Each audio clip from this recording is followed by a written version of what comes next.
All right, as a preliminary matter, this is Jill Hay, Chair of the Lexington Select Board. Please permit me to confirm that all Select Board members and persons anticipated on the agenda are present and can hear me. Members, when I call your name, please respond in the affirmative. Select Board Vice Chair Doug Lucente. Yes. Select Board Member Joe Pato. Yes. Select Board Member Susie Berry. Yes. And Select Board Member Mark Sandine. Yes. Thank you. And Joe, your mic is very clear tonight. Participants from staff, when I call your name, please respond in the affirmative. Town Manager James Malloy. Yes. And our Select Board Executive Clerk, Kim Katzenbach. Yes. Thank you. Good evening. The time is now 6:03 on Monday, July 25th, 2022, and I call this open meeting of the Lexington Select Board to order. For this meeting, the Select Board is convening using the video conference application Zoom as posted on the town's website. Members of the public can view and participate in the meeting webinar from their computer or tablet by clicking on the link provided with the meeting agenda. Please note that this meeting is being recorded.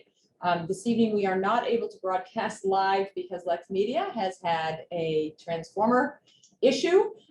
The recording, however, will be up on their website by tomorrow. Is there any member who has an issue with our proceeding under these circumstances? So, anybody raise their hand? Okay. All supporting materials that have been provided to members of this body are available on the town's website unless otherwise noted. And a few reminders before we begin. Please remember to speak clearly and in a way that helps generate accurate minutes. For any response, please wait until I yield the floor before speaking. Each vote taken in this meeting will be conducted by a roll call vote. Before we start the public comment section of our meeting, I want to remind members of the board and members of the public that the Lexington Select Board Procedures Manual covers our standards of conduct. We have a zero tolerance for disparaging remarks, written or spoken, about any person or group or motives. Public comment is allowed for up to 10 minutes. Each speaker is limited to 2 minutes. Members of the board will neither comment nor respond other than to ask questions of clarification. Is there anyone who wishes to make a comment on an item not on this evening's agenda? If so, you may either raise hand or use *9 if you're calling in. Do not see any hands. So we will continue on to select board concerns and liaison reports. Colleagues, are there any additional concerns or reports in addition to what was in the packet? Ms. Berry. So I actually have a question for Mr. Pato based on what he put in the packet about LexHab. I'm just curious, are they looking to be an affordable housing corporation separate from the one that's being studied? Or is it not clear? So it's early. I think they were looking to change their status to being a 501c3, whether or not there is a different housing development corporation. So I think it remains to be seen. I just wanted to make sure the board has expressed keen interest in hearing whenever a committee is looking to bring a warrant article. So I want to make sure the board as a whole is aware. They have been working with town council and with staff. They're not yet ready to give us the exact request, but they expect to be ready sometime mid-August. So I counseled them to speak with Ms. Hay to make sure they got on an agenda, at least for a preliminary explanation. And then we'll hear more as it develops. So Joe, I appreciate that. I was just curious if this was part of the affordable housing group that Mark is on or not. No, this is operating in parallel. Okay, thank you. Anybody have anything else? All right, seeing nothing. Mr. Malloy, is there a town manager's report this evening? The only thing I want to report to the board is that in the weekly update that I sent to the board last Friday, there was an attachment that dealt with the Stormwater Enterprise Fund. And that came from the consultant, and John Livesey is still in the process of reviewing it. And so there will likely be changes to that. I've had at least one commercial property be identified that it's not exempt. It's listed as an exempt property. So there does need to be, somebody needs to go through that and make sure that it's accurate. And so John will be working on that. We'll send it back to the board once. So what it appeared when I reviewed the list last week is it appeared that all the condos across town are on there, whether they're commercial or residential. So I think that's why that list is so long and so many pages. Yeah. That might be, And I don't know if that's a coding thing, you know, internal here. Yeah. so we'll look into that and I'll send a revised out to the board. That's it. Thank you very much. All right, colleagues, there are 3 items on our consent agenda this evening. Is there anything anyone wishes to remove from consent? Yes. Oh, Hello. yes. I Me didn't again. see you. See, I missed a meeting and you know. here I Yeah, am. we just fade into the chair, Susie. Yeah, yeah, It's the yeah, blue no, and no, the no. flowers. So item number 2, approve the sale of the Hosmer House. I would just prefer that whatever gets into the minutes is far more descriptive of the location. And that what gets into the minutes is whatever they filed under with HTC and everything else, because that's gonna be the long-term, you know, how it's memorialized. I don't want people to say, oh, it went to a new location on Waltham Street. You know, it's not every day that we move a piece of town property, you know, and sell it. So that's my only request. Okay, but you're comfortable with it being on? It can be on consent. On I just want it to consent, be just more far more detail. descriptive of where it's going, whether it's actually, I don't know how they filed, if they filed with the Blossom Crest address or the Waltham Street address or whatever. I think And I it's couldn't go Blossom. back to look Yeah. at HTC because we don't have that capability with the new website. I Otherwise, think it's the Blossom Crest address. Is Yeah. that right, Mr. Roy? I'm looking for it right now. Oh, I thought I remembered Bloomfield, that. sorry, I get my B streets confused. Yeah. It's it's- Blossom Crest. Yeah, no, Bloomfield's over here. Yeah, Blossom Crest is yeah. over there. Okay. So Mr. Malloy, can you just let us know that that will happen? Yes. And, okay, That will happen. thank you. In that case, I'm going to move to approve the consent agenda. Is there a second? Second. Moved and seconded by roll call vote. Mr. Lucente. Yes. Mr. Pato. Yes. Yes, Ms. Berry. Yes, And Mr. Sandin. Yes. Thank you. Motion passes 5-0. Items for individual consideration. Our first item this evening is a public hearing on the noise bylaw special permit. This hearing is based on the request by the town of Burlington pursuant to phase 2A of their water main replacement project. The request is to allow work to be conducted during nighttime hours, 7 p.m. to 5 a.m. on Monday through Friday, in order to complete the work outside of peak commuter traffic, in order to reduce delays at the intersection of Lowell and Woburn. And I, for one, am grateful for that concept. It is anticipated that this will take 4 nights. Due to the overnight work, a special permit is required under the noise bylaw. Fire, police, health have reviewed. There are no issues or concerns stated. And a hearing notice was mailed to abutters within 300 feet, as well as the request being published on 2 consecutive issues of the Minuteman. I am opening the hearing. It is 6:09. And we are, I believe, joined by Mr. Hildreth from the town of Burlington. Do we also have Mr. Stewart from Wright Pierce with us? Or someone from Wright Pierce? I'm guessing that's Amy Cooper's. And Yes, also- yeah, well, I'm Colin Stewart. I'm here. I was just trying to unmute. Hey, Colin. And as a switching over to panelists, I may have missed some of the intro. So if you want me to give a background on the purpose of the request, I can do that at this time. Sure, I sort of summarized what's there in the summary, but you can add any color you'd like. And Okay. and then put into questions. Yeah, basically, as I'm sure you're aware, the town of Burlington and Lexington engineering and public works departments are collaborating on a water main construction project along Lowell Street. So the focus of this request is specifically the intersection of Lowell Street and Woburn Street. There's, as you're aware, you get a bank, a hardware store, and then a group of businesses, including a laundromat, Dunkin' Donuts. So it's a pretty busy intersection. We feel that it would help alleviate traffic concerns during construction if the work hours were shifted to nighttime. There would be 1 lane of traffic maintained. And then the other item of work in this intersection that's included in one of the handouts, there's a sewer manhole that's going to be replaced. This particular manhole is the discharge point for the Marshall Road booster station. So conceptually, flows to this manhole would be less at night. So it makes sense from that aspect as well. Amy, if you wanted to hop in, I know there was a adjustment or some talks about the schedule. So if you're more in tune with that. Yeah, I can present on the schedule. So the contractor has shifted gears a little bit in anticipation of this meeting. And so they are currently doing some interconnections along Lowell Street to activate a portion of the water main between East Street and North Street. and they then will begin work from Maple Street heading north to Woburn Street. So that being said, they had requested that this nighttime work be shifted out 2 weeks to the weeks of August 8th and August 15th in order to complete this work within the intersection. So we just wanted to amend the application in that regard. Thank you. Are there any comments or questions from the board on this? Mr. Lucente? So that, I just want to verify the times again. So the time in the packet, our packet, this cover page showed 7 PM to 5 AM. The request was 9 PM to 5 AM.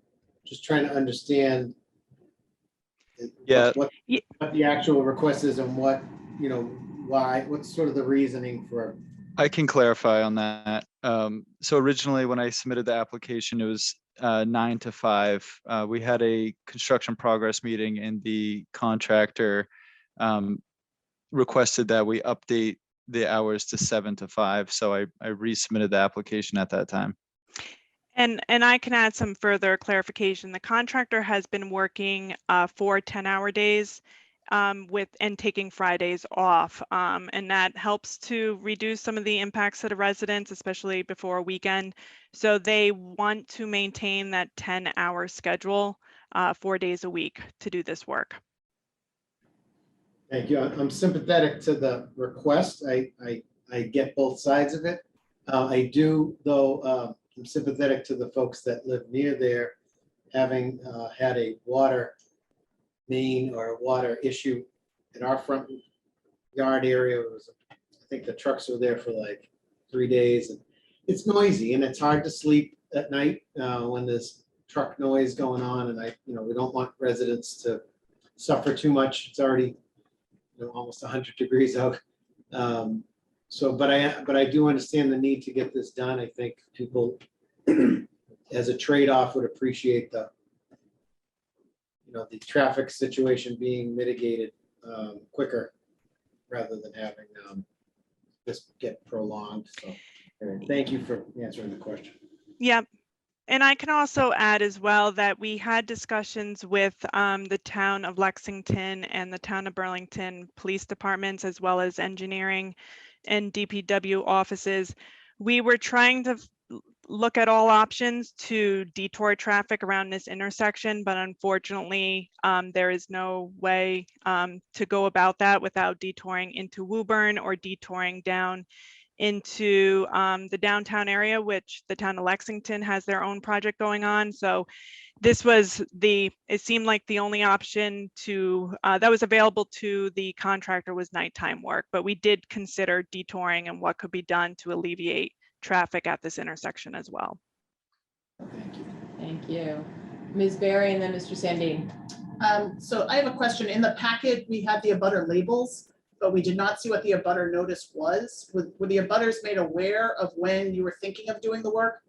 And I asked that because now you're looking to shift it. So if they're anticipating you might be starting work tomorrow or a week from tonight, and now you're looking to go out 2 more weeks, will there be an update to them?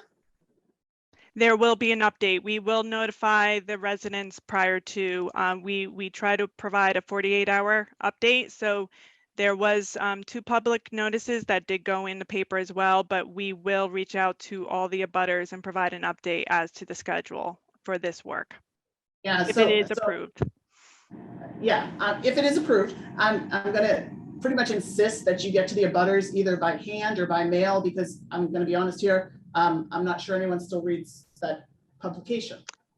It doesn't have a huge circulation anymore. I know it qualifies for what you guys have to post. And then my next thing, and we're kind of hammering this home, and you stated it again, but you did say 1 lane of traffic will be able to get through at all times. And the reason I asked that is because Lowell Street is a primary route for emergency vehicles from Arlington and kind of to our east, who might be trying to get to Leahy. And Leahy's a level 1 trauma center. So we just want to make sure that those can get through. This was a concern when that intersection was repaved several years ago, and we actually had to shut it down then as well. So I want to make sure that that is able to happen. Yep. So the town of Lexington also gave us that feedback that 1 lane of travel will be maintained during the nighttime work. And we anticipate that we'll be able to properly staff it with details or whatever between Burlington and Lexington. Have we had that conversation? I know that was something that was an issue at the beginning of the project, but as of recently, town of Burlington, town of Lexington have been staffing and providing police details. We have not had any issues with a lack of details on this project. Okay, thank you. Mr. Sandin. So thank you. I just wanted to follow up on Mr. Lucente's question. You said 7 to 5. I just want to make sure 7 p.m. to 5 a.m.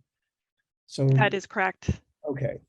So my my follow-up question to that, seeing as now you're 7 p.m. to say 11 or 12 when many people are going to bed, is it possible to prioritize some of these loudest noises like pipe saws and whatever in a time frame from 7 to 11 so that we can be disturbing people's sleep the least amount possible? Unfortunately, no, the work is going to require a continuation of that equipment during those hours. If we could alleviate it, we certainly would. But certainly we're trying to get through that intersection as quickly as possible. Some of the feedback we got, why I think we're coming forward to you in particular with this intersection is it's more heavily commercial. So we're hoping that that limits the amount of disturbance to residents, but obviously on some of the side streets, we do have some residential homes, and beyond the limits, you know, there are some residential homes, but we've kind of restricted that nighttime work request to just be within the front of the commercial businesses. But for water main installation work, they're going to be running the saws, they're going to be running the excavators and doing the digging and the backfilling, and it's a continuous operation. Okay. Well, that's disappointing that there's not a way to sort of front end load this work. If it is all possible, I would hope that that would occur. The other question I have is I'm just trying to understand where are we in the overall project? I know it's a multi-year project. So where are we in this process? Yep, so I can give you an update there. The 24-inch water main has been installed and actually activated between East Street and North Street. So they have that section of work done. North Street, they're currently finishing and completing the 24-inch along North Street as well. So that's a good portion of work. However, the work remaining is within kind of the more difficult areas, which is Woburn Street, Maple Street intersections. We did have in the contract that we had to wait until school was out to get in front of the Harrington School. So that work's remaining, and that's where the contractor is currently working. The goal is to try to get all the 24-inch mainline work completed this year, and then come spring there will be some restoration work as well as final paving along Lowell Street. But as you know, as they get into construction, and I'm sure you're all aware that sometimes there's impacts to their schedule, but they have secured all their materials, so we don't have an issue with supply chain issues. They have their materials, so now it's just getting the pipe in the ground and then making the service connections for each home. So the goal is to try to get that done this year, but it might spill into the spring of next year as well. But definitely we'll be back to do the final paving next spring.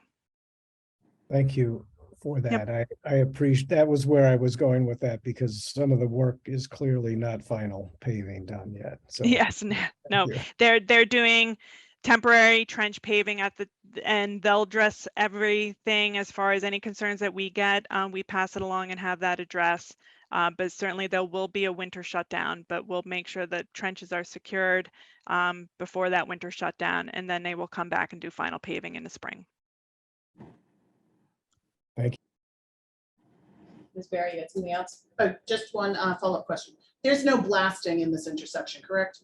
There is no blasting. We did not allow blasting on this job whatsoever. They have encountered ledge, but blasting was not permitted. So it is, mechanical removal of ledge, but it's not anticipated in this intersection. There was some ledge removal at North Street, but they've addressed that already. So we're beyond the known limits of ledge within the vicinity of this work.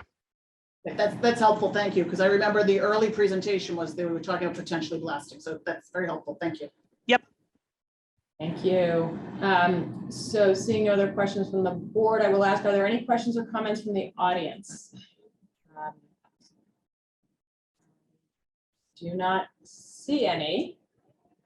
So seeing no further comments or questions, I'm going to close this hearing at 6:23 and move to approve a noise bylaw special permit for evening work to be conducted from 7 p.m. to 5 a.m. for 4 nights, Monday through Friday, from August 8th to August 15th for the town of Burlington's water main replacement project at the intersection of Lowell and Woburn Streets. Nope, did I get the dates wrong? I just want to say, it will be the weeks of August 8th and August 15th. Got it, thank you. But no more than 4 nights across those two, you just don't know which, right? So it's in the alternative?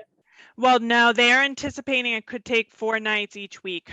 So it will be between the sewer replacement work that they are doing, as well as the water main work, they're anticipating 4 nights each week.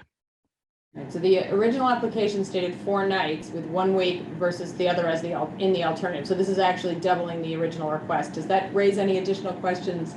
Do I need to reopen this hearing? I think they use the terminology pushed out Okay. due to scheduling, and I think I don't know that any of us interpret it to mean an additional week, but that's how they wrote it in the application, that it may need to be pushed out into the next week. I read it as either this week or that week. I read it as 4 nights total. I did too. So are the abutters aware that this is 8 nights and not 4 nights? What was in their letter? Because we don't have that. It says 4 nights. If there was a misinterpretation by the select board, there may be, but we can certainly get notices out that clarifies that. What do we think, Carla? Well, what's the request? Did the request say 4 nights or 8 nights? I think the request says 4 nights. We can pull it back up. Mark? So I have a question for Ms. Hay, actually, which is, given that the proponents are proposing to push out this, do we have time to bring this back to a later date after the abutters have been notified about 8 nights as opposed to 4 nights? That's exactly what I'm wondering. That's exactly what we're looking up here to see what, it's a fair question. If I can throw out there, depending on what we do, we open and close this hearing.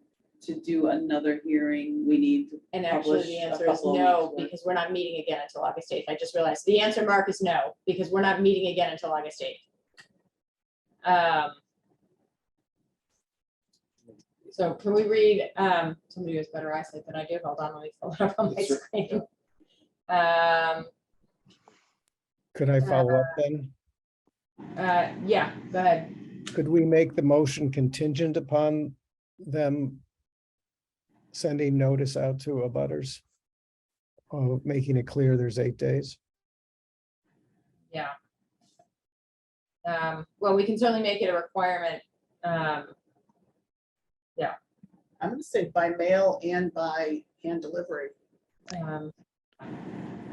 So we have been hand delivering notifications, as well as the town of Lexington has been assisting us with code red notifications, and we can certainly do mail delivery as well and do certifieds if that's required, or signature requests. So we have that information as well. Yeah, okay. Yeah, the application clearly does state 4 days.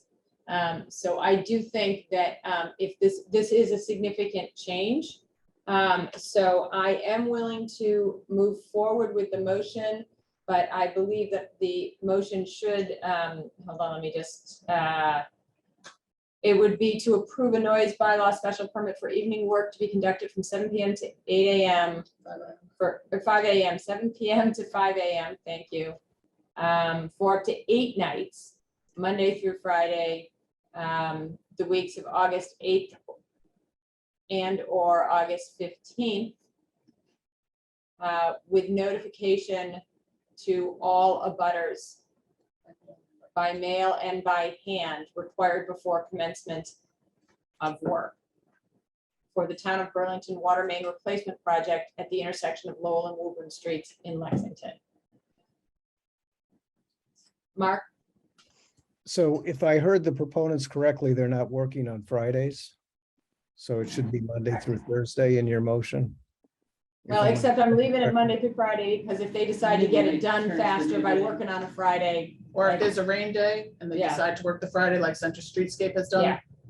That the typical plan is Monday through Thursday, but the Friday gives them an escape hatch without having to come back to us. Thursday night turns into. Right, and that's a Friday good at point. midnight. So That's a good why we point left it also. that way. The overnight Thursday night, you're right. Thank you, Ms. Katzenbach. The overnight Thursday shift becomes Friday. All right, so is there a second? Second, Moved and seconded by a roll call vote. Mr. Lucente, yes. Mr. Pato. Yes. I am a yes. Ms. Perry? Yes, with all that notification. Yeah, and Mr. Sandin. Yes. That was about as enthusiastic as we are. We really, really want to make sure. And would you please copy us on that notification as well so that we know when they received it? And Yes, what they we can do received- that. and what they received. Exactly. Thank you. So we appreciate that. And we wish you a quick job. Yes, we do as well. We appreciate your assistance with this. Thank you very much. Thank you. We thank the Okay. board for their time. Thank you. You all for joining us. All right, so our second item this evening is to appoint members to the school building committee for the Lexington High School MSBA project. As the board knows, the select board is the appointing authority for the MSBA required school building committee, and the committee needs to be appointed by July 31st, 2022. So this is our last meeting before that date. Several of the seats on the committee are dictated by the MSBA to be filled by particular functions or roles. Others are flexible at the choice of the community. The board previously determined that we wanted to add 3 seats under the options. One is a member of this board and 2 community representatives, one chosen by the school committee, one chosen by the select board. Mr. Pato is our representative. And then I want to once again thank Mr. Lucente and Mr. Sandin for their work in interviewing over 24 applicants and bringing us their recommendation. We are grateful for your time and diligence. And we are also grateful to all the community members who applied to be appointed under either process. So thank you all. I think this will be a long, well, clearly will be a long process, but it will also be a robust process with plenty of opportunity for the community to be engaged. The list currently sits at 12 individuals. Some fill more than one slot on the chart. So there are more than 12 spaces, but there are at the moment 12 individuals. There have been some suggestions of additional participants who have been raised. I believe this was noted in the packet, particularly the school committee had wanted a member of one of the finance committees to be appointed, and there's also been a suggestion of a Sustainable Lexington member. As far as the finance committee members go, they are not allowed to serve on another committee or board once they are appointed to one of the finance committees. So we could determine after this gets set and outside of the MSBA voted committee, we could assign a liaison or allow a liaison role, but that does not need to be part of this tonight. The open question is the Sustainable Lexington member, and then in addition, the board needs to appoint a chair. So Mr. Malloy, I was going to let you sort of join in first, and then I see Mr. Pato has his hand up as well. So the committee, as it's recommended, is consistent with 963 CMR 2.10 on the required members. The members of the community with architecture, engineering, and/or construction experience, and the residents, as you explained, or the other, which the board chose to appoint 1 resident, and the school committee recommend 1 resident. Those are optional. And so, as you explained, the capital expenditure and appropriations committee, 2 slots, and then the Sustainable Lexington committee also will have a role, whether they have a member on this committee or not, as the board approved board and the school committee both approved an integrated building design and construction policy. that requires the Sustainable Lexington Committee and the Permanent Building Committee to be involved in all construction projects. So they'll be involved whether there's a member on this committee or not. At this point, like you said, there are 12 recommended voting members. I heard from the superintendent of schools today that with the inclusion of Carolyn Kosnoff, the assistant town manager for finance, as the chief budget officer, which is one of the requirements of the CMR, that Dave Quello, the assistant superintendent for finance and administration, I believe is his big title, should also be on it, but I don't really see a need to include him on there. This is not a 6 town officials, 6 school officials type of program. It's you put people on there that need to be on it, that are either required or provide some additional input. And I just don't see the need for doing it. If the board chooses to add him, then we would have 13 members on this committee. Generally, these types of committees, the first thing they do is try to figure out what day of the week or month, and at sometimes during the construction, school building committees I've been on before meet once a week at times. Try to coordinate that many schedules is already going to be a very difficult task. And I think the bigger this committee, most of these committees I've set up are like 7 or 8 people. This one's 12. And so it's already getting larger, and I would hesitate to make it much larger. Mr. Petto, I think I went to you first. I said I would go to you first. So Thank you. So I have a couple of points. One was with regard to the Sustainable Lexington Committee, Mr. Malloy did refer to our integrated building design policy. And I raised this question and request because our policy says we have a stakeholders committee that essentially has all the members that are on the on this school building committee, plus Sustainable Lexington and a liaison from the Capital Expenditures Committee.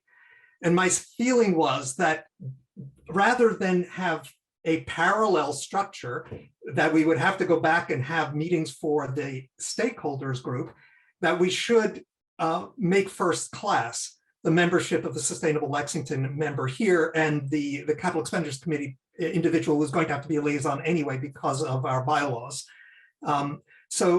So I believe that we really should add that additional seat. It's perfectly reasonable to say we'll send this roster in today and then we'll come back and expand it. But I think it's really important for us to make that full-fledged. Second area, and I hope we have comments on that, but second area is I just wanted to clarify, all of the members were listed as being voting members, but at least Mr. Malloy is listed twice, and I presume that doesn't mean he has 2 votes. That he's just once a voting member. So I think it would be helpful to clarify that in the submission to the MSBA.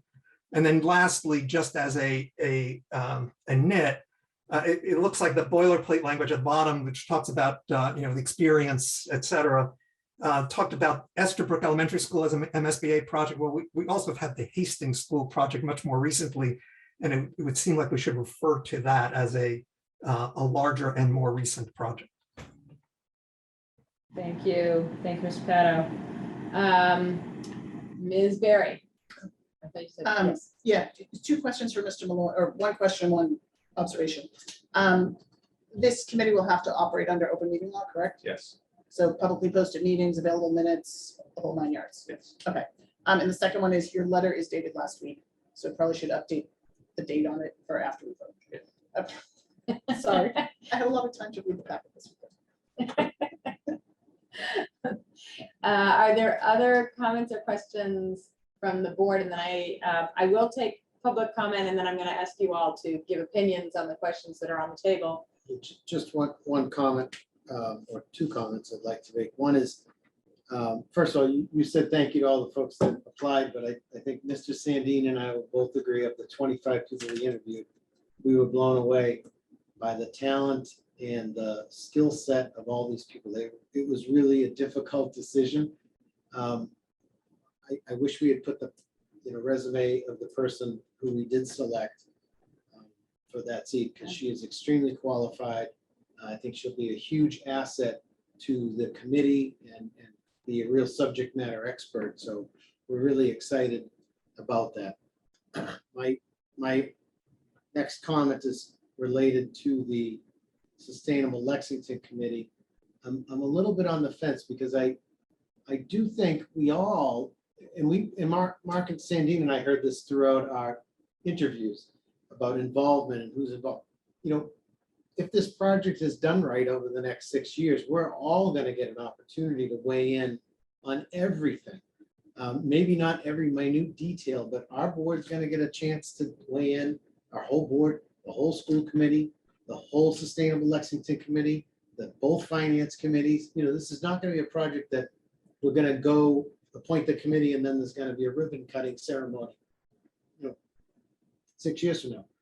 Hopefully we will all be so sick of talking about it because we've had so many meetings. So anyway, I'm also conscious of the size of any group and the group dynamics. Once you start getting so big, it almost becomes difficult to have productive meetings. I think we've seen this even Ms. Barry and I with that working group for the land use issue that we're working on. It's good to have input, but it's in those meetings are not open meeting law meetings. But these will be, so there's a big difference that everyone, I think, can participate more vocally and more consistently. So I'm leaning toward leaving it the way it is in the packet and assigning liaisons. That's where I stand. You may. So just a follow-up for Mr. Lucente. So we had 25 fabulous candidates. Will there be some communication to them following the vote this evening to let them know and to encourage them to perhaps apply for something else? So there's a great skill set there. We have been assured by the office staff that Kim and Stacy will reach out to them, all of the members that applied, all the residents that applied, and let them know. And thank you to you and Mr. Sandine for doing all the interviewing. It was fun.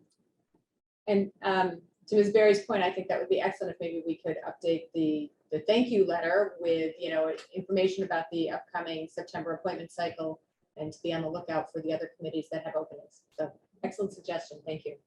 Mr. Sandine. So I wanted to reinforce what Mr. Lucente said about the quality of the people and their desire to contribute to the community. I think every one of them said that they would love to be involved, even if not selected. So we're very, very, very pleased with the conversations we had with all those folks. It was, as Mr. Lucente will say always, Lexington is a special place, and we found that out in these interviews. In terms of the integrated building design policy, I am in very strong agreement with Mr. Pato on this. We formed the integrated building design policy with the intention that this was to guide our biggest project we have coming forward in the future, probably in the last 50 years of the town. And so we thought very hard and long that Sustainable Lexington needed to be part of that stakeholder group. And I agree with Mr. Pato that we shouldn't have two groups, one of which is interfacing with another group. We should have one group. And having been involved in Estabrook and Diamond and the high school and Clark and then Hastings School and LPC as a Sustainable Lexington representative back in the day, it's important to have somebody who is there for each one of these meetings and not just a liaison if you want the optimal outcome from this. So I would suggest that we thought long and hard when we adopted the integrated building design policy, and that's the reason why it's in here. And I would suggest that we make it clear that that is what governs our selection for the future. Thank you. Are there other comments at this time from the board? Seeing none, I will go to comments from the audience. Mr. Cantor. Thank you, Madam Chair. Speaking both as the Vice Chair of our Capital Expenditures Committee as well as a town meeting member for Precinct 7. First, I want to thank the school committee for bringing up the question about our connection to this new building. And our view is that the right verb is just participation, because as you've shown in previous committee charters, you don't dictate who are the persons who are going to be liaison, but rather indicate a interest in having one, because it's up to the chair of the committees that would make the situation with us providing that kind of participation strictly. So I would like your committee, pardon me, your board, to endorse the interest in having our committee participate in this monster project that, at least dollar-wise, oversees anything we've ever seen, but that it would just be participation. And we propose that at our meeting we've set up on this Thursday, if you make that support, that we would look into setting up a liaison. Thank you. Thank you, Mr. Cantor. Mr. Rhodes.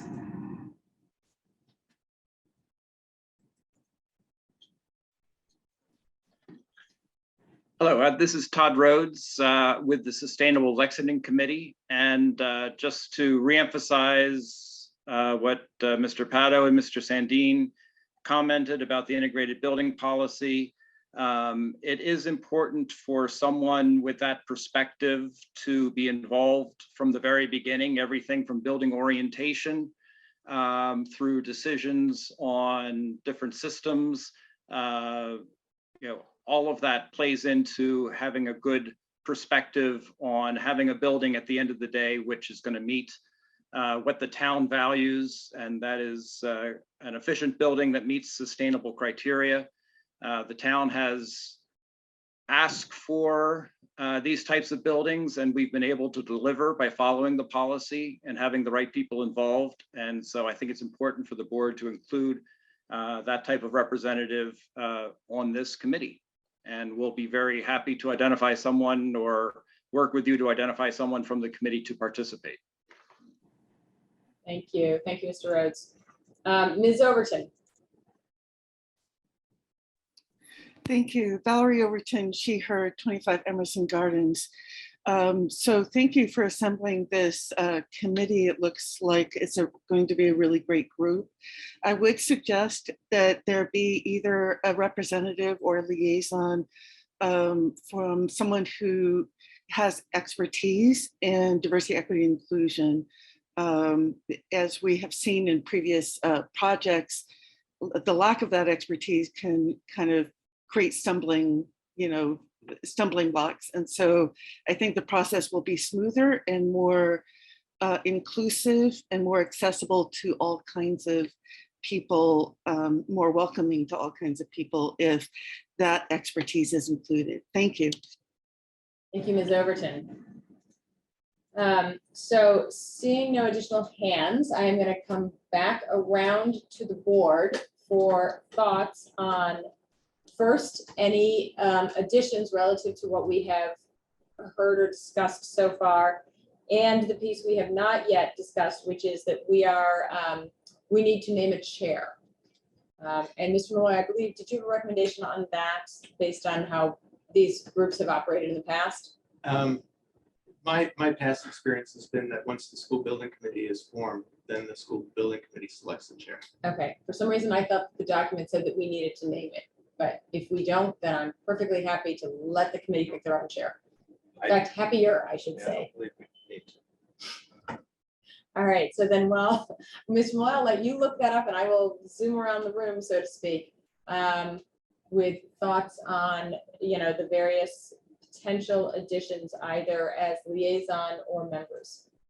So my initial thought, I'm on the fence, as I said, I'm still on the fence about the Sustainable Lexington. It's, I could go either way, but if we do decide to put a Sustainable Lexington member on, we need a person tonight. This isn't something, this is due in a few days. We can't put a mystery person.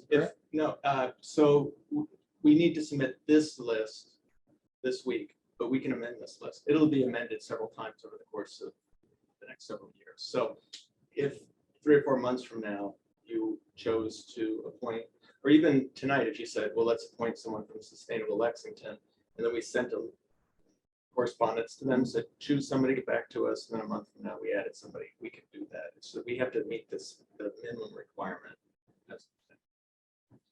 Thank you. I didn't know if we need that person's name, so that answers my question.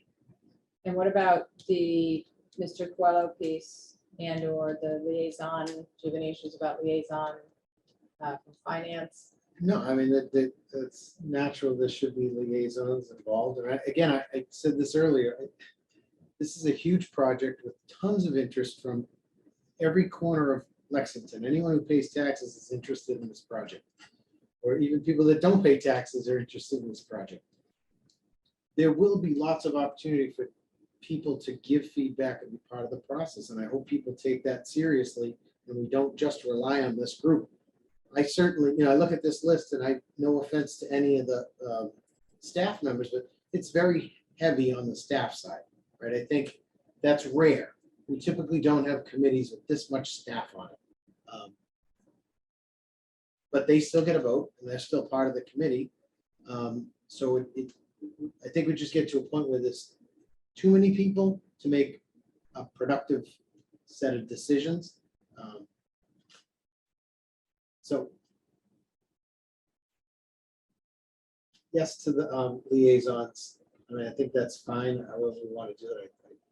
And would you recommend, so liaisons for finance, would you recommend that we include Sustainable Lexington and any committee, I guess, that we end up determining would be a liaison position? Or do you think it's still an open question on membership? Would you like to keep that separate? Let me hear. I'd like to hear from others. I've done enough talking. Fair enough. Ms. Berry. So I am comfortable with the list that is presented to us this evening. And I'm hoping when we do go to vote it that you'll read the names, because we have not yet identified who the 2 residents are that are part of this. And I will just comment earlier, you made a point of saying Mr. Pato is representing the select board, but the school committee does have a school committee member on here as well.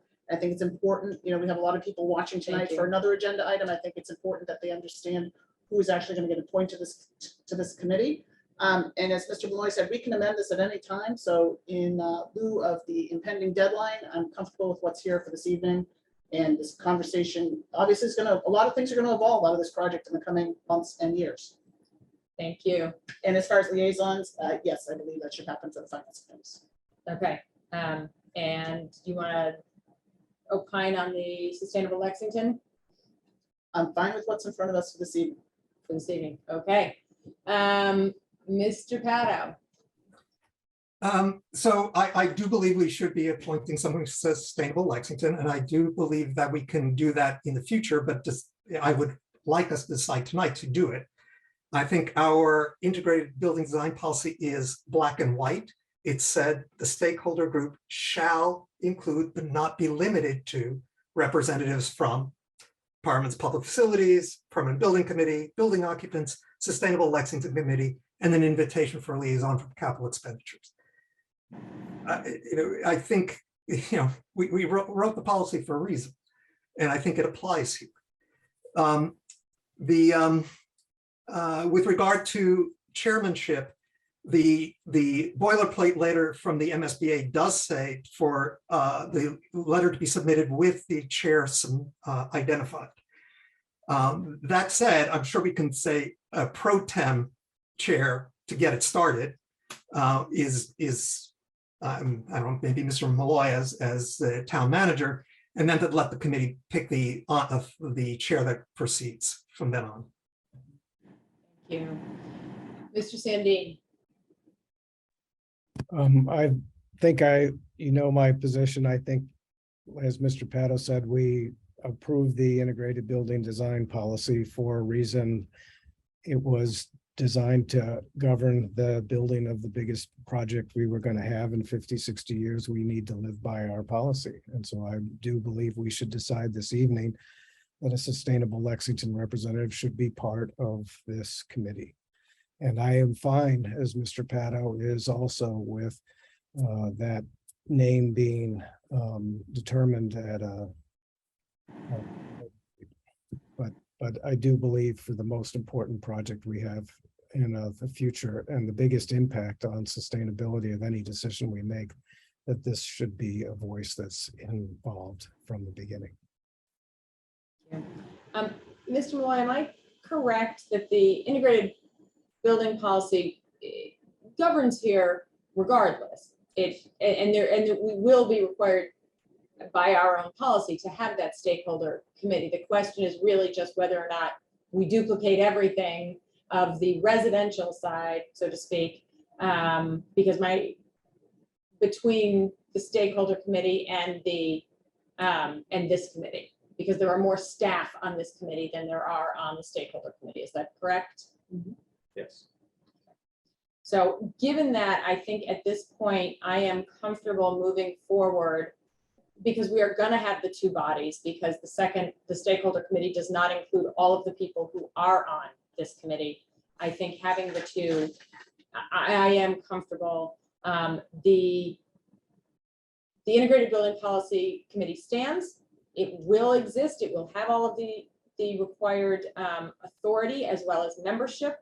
We also have two members of the permanent building committee who are sitting on this committee, and that committee is intimately integrated with the integrated building policy as well. So I think I am comfortable, in addition to the fact that the size of this committee is getting large. And I do think that we should have liaisons for finance. I frankly would be perfectly comfortable having a liaison in addition from sustainable, but I think, you know, it's just getting a little unwieldy.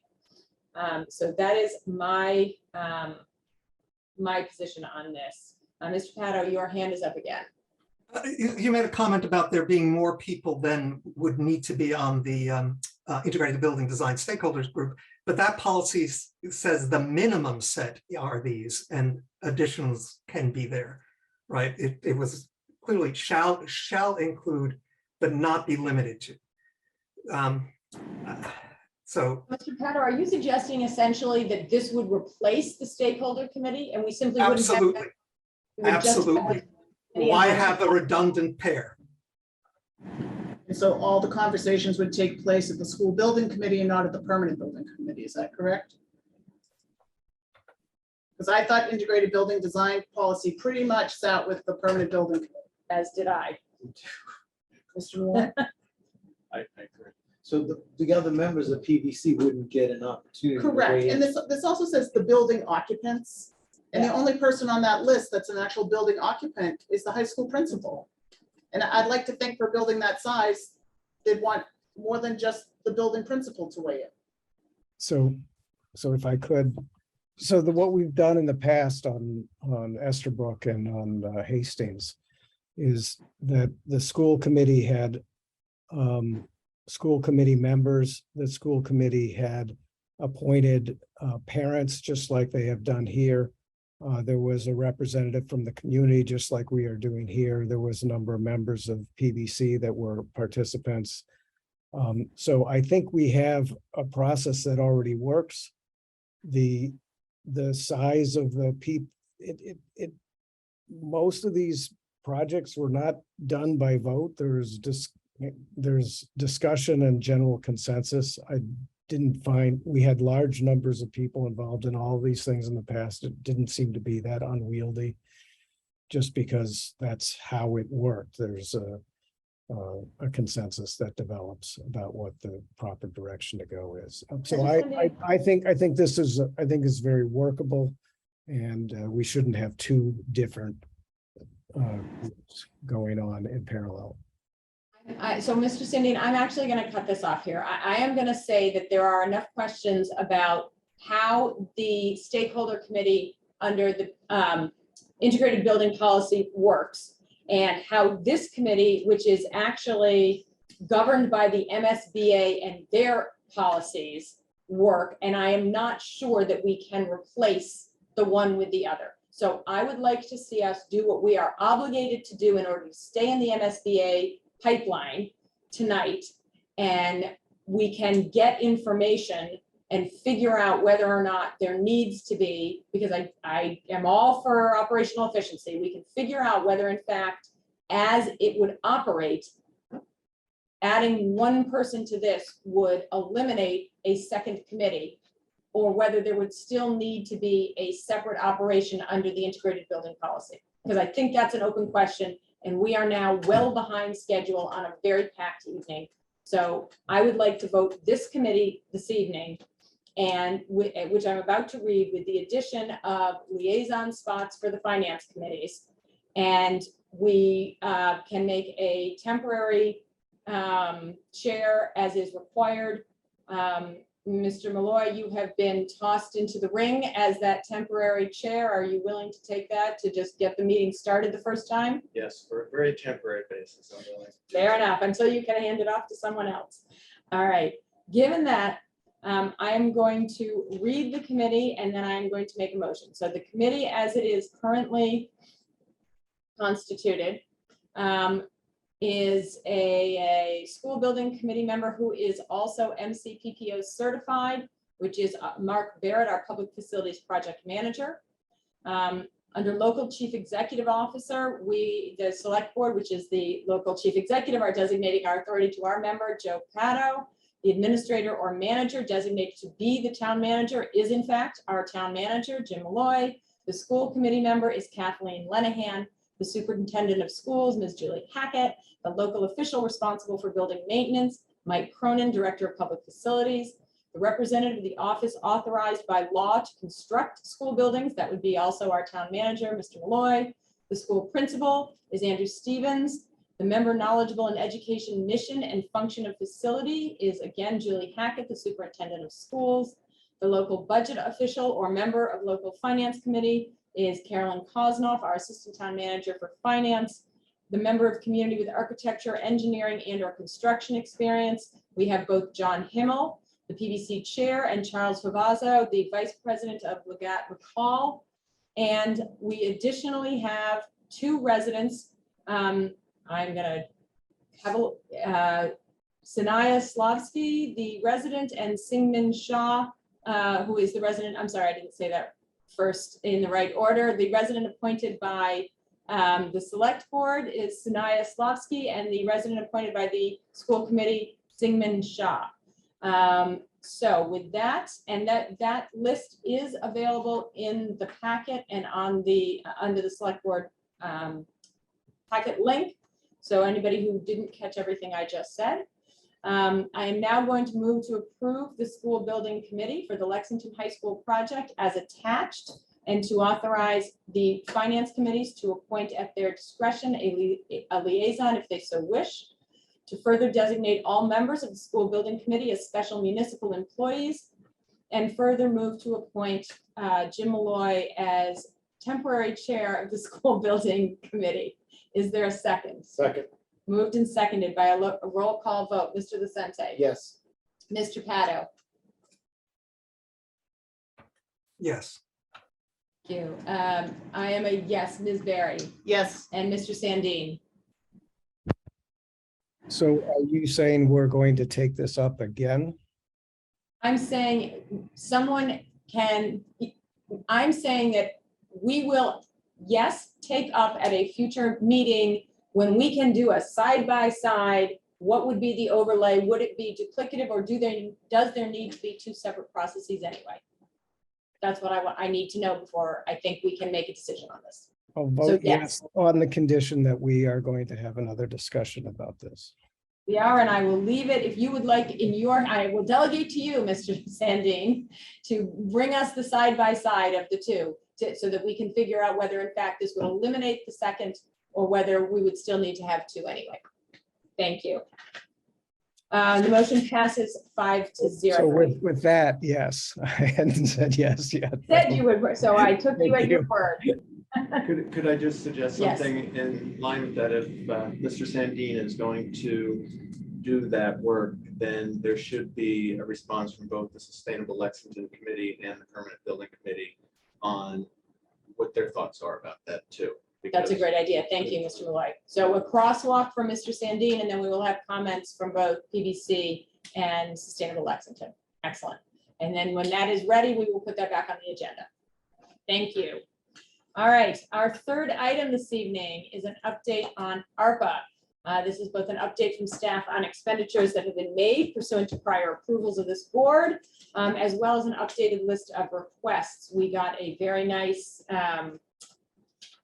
graph as well as backup memo from Mr. Malloy. And I will remind everyone that in previous conversations, the board has directed that we wish to prioritize housing, health, and economic development.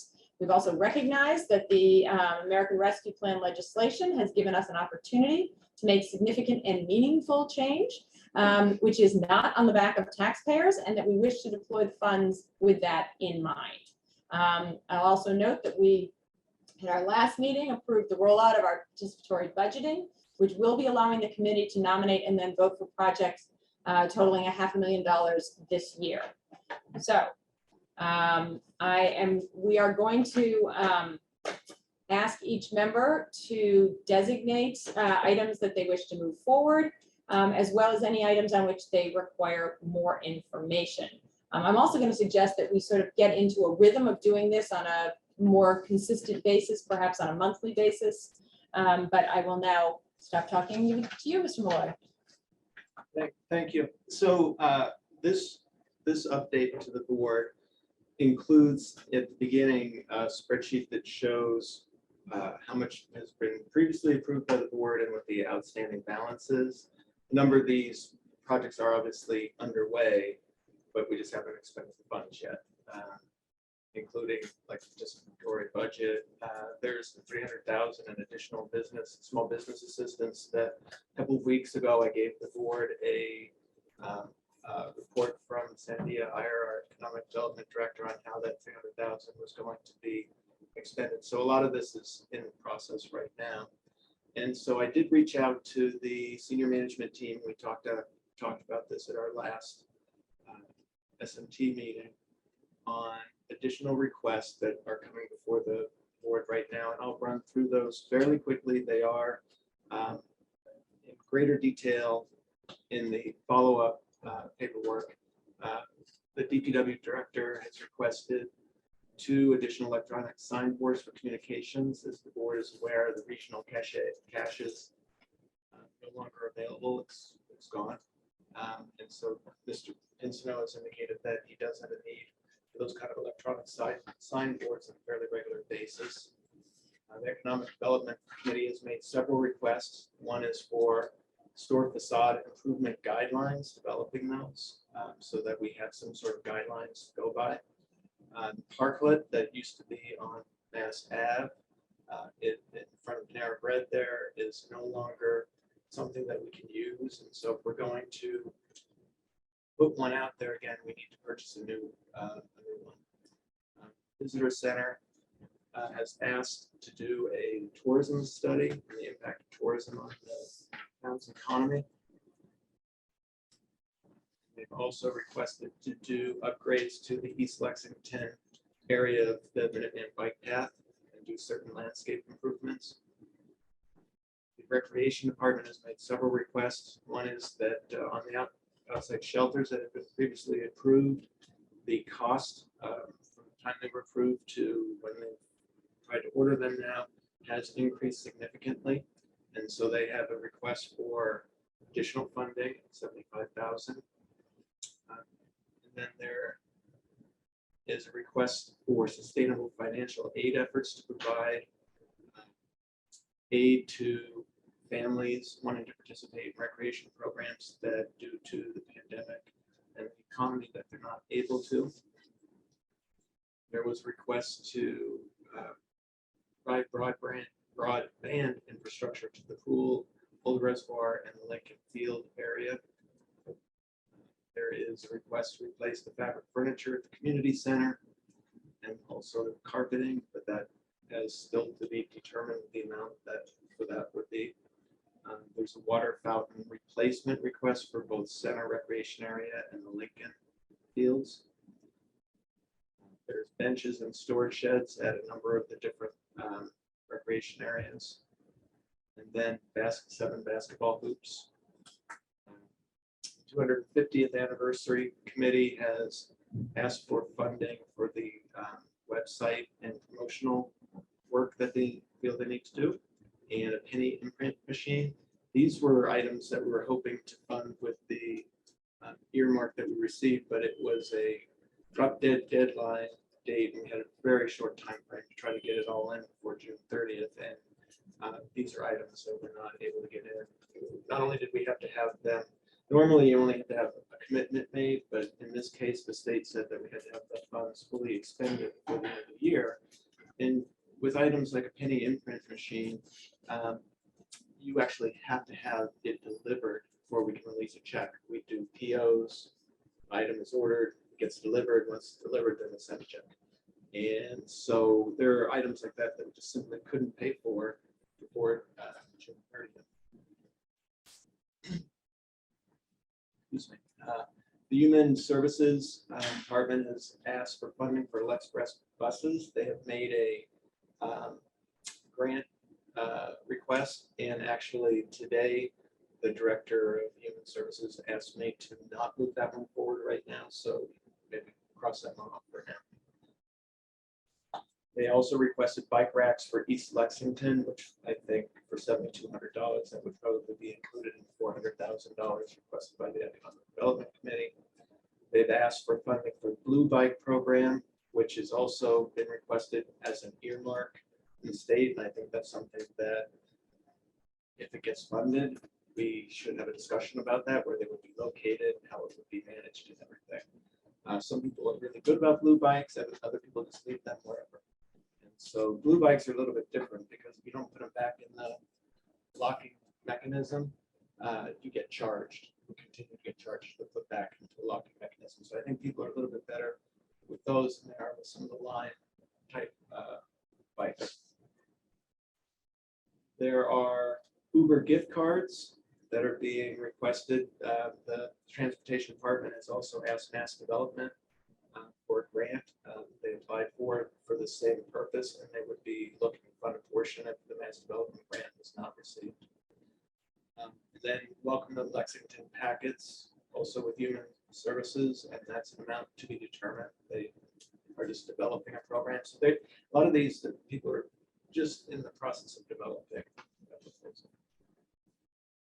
The town clerk has asked that with requirement that we have mail-in voting, that we look at it's a printer of some type from a company called Off 39 that does ballot printing and mailing. And this is what the cost would be. The town clerk has indicated that her opinion is that it's an unfunded mandate from the state, and that at the same time, it's something that we're now required to do that we don't have in the budget. Which, if the board doesn't fund that, it would be a classic request for a reserve fund transfer, because it was not anticipated at the time the budget was adopted that the state would adopt mail-in voting. The IT department has requested IT interactive touch monitors in Parker and Robbins' room, or perhaps the Hudson room. They're looking to purchase 2 of those. I have made a request, which is unusual because I generally don't, for 2 items. One is to do work on this room to convert it to a 21st century meeting room. I've heard people refer to it looking like a 1950s grandfather's basement, and the technology in here is very antiquated, and so it would be to hire an architect, take a look at the entire room in total, and a technology consultant to give us really what would be the very best that we could have as a public. Not so dark, lighter colors, things like that. And then the other item that I've inserted is on the first floor of this building. There is I'm going to guess by the shorty shorts on the basketball player in the picture, a lighted demonstration thing of pictures of the community from maybe late 1970s, 1980. 89. 89, really? Okay. They've got like Larry Bird shorts on. Hey, those are popular back then. Are you wearing those down there? And the proposal would be to put an interactive screen there that we could either have information on, or we could have photos that either residents could submit or town departments could send in, and we could update on a regular rotating basis instead of just the static photo from the 1980s. And I was guessing on the age of it because I really didn't know, but the pictures there are quite out of date. So that would, it's just an estimate to do repair to the wall once you took it down, and then putting up a unit and having a dedicated computer to have the pictures on. Human resources, one of the things that we're talking about in the next couple of weeks is the organizational assessment that we had done. It's completed. I have sent the board the final report, and we'll have a discussion on it in the coming weeks. But one of the highest priority things that came out of that, and in discussions with the consultant, was that our human resources department is severely understaffed with enough employees to provide services to. And I know we've lost one employee in the last several months because of the workload in there. And changing the administrative assistant from part-time to full-time was a PIR in this year's budget, and it was the last one that probably wasn't funded, that probably should have been funded. It's at the top of the list. And while I've been pretty vocal about not putting ongoing operational costs on ARPA, this is a fairly small amount, and I would be making the permanent funding of this as one of the top priorities in the fiscal year 24 budget. There's a fire pumper overage, similar to the request from recreational and outside shelters. The cost difference on fire pumper has increased significantly. Fire chief has also provided estimated dates for time of delivery, and some of the fire department equipment, it's a year and a half at this point in time. So the equipment is way out there. The fire chief has also asked for new hose for that fire pumper. In the original price that was included, in the revised price it's not actually included. An ATV for both EMS services and for forestry services. And then an ambulance replacement, that's the one that's as far out as 18 months. The fire chief was concerned if we wait for the normal budgetary process that it will get out of cycle. And that is the total of the request this time around. I don't know whether the board intends to vote on any of these tonight. It will take it under consideration. We have a discussion tonight. But the one item I want to point out is that our original total appropriation from ARPA was a little over $9.9 million. After the projects and programs that have already been approved, we have $6,731,000 left.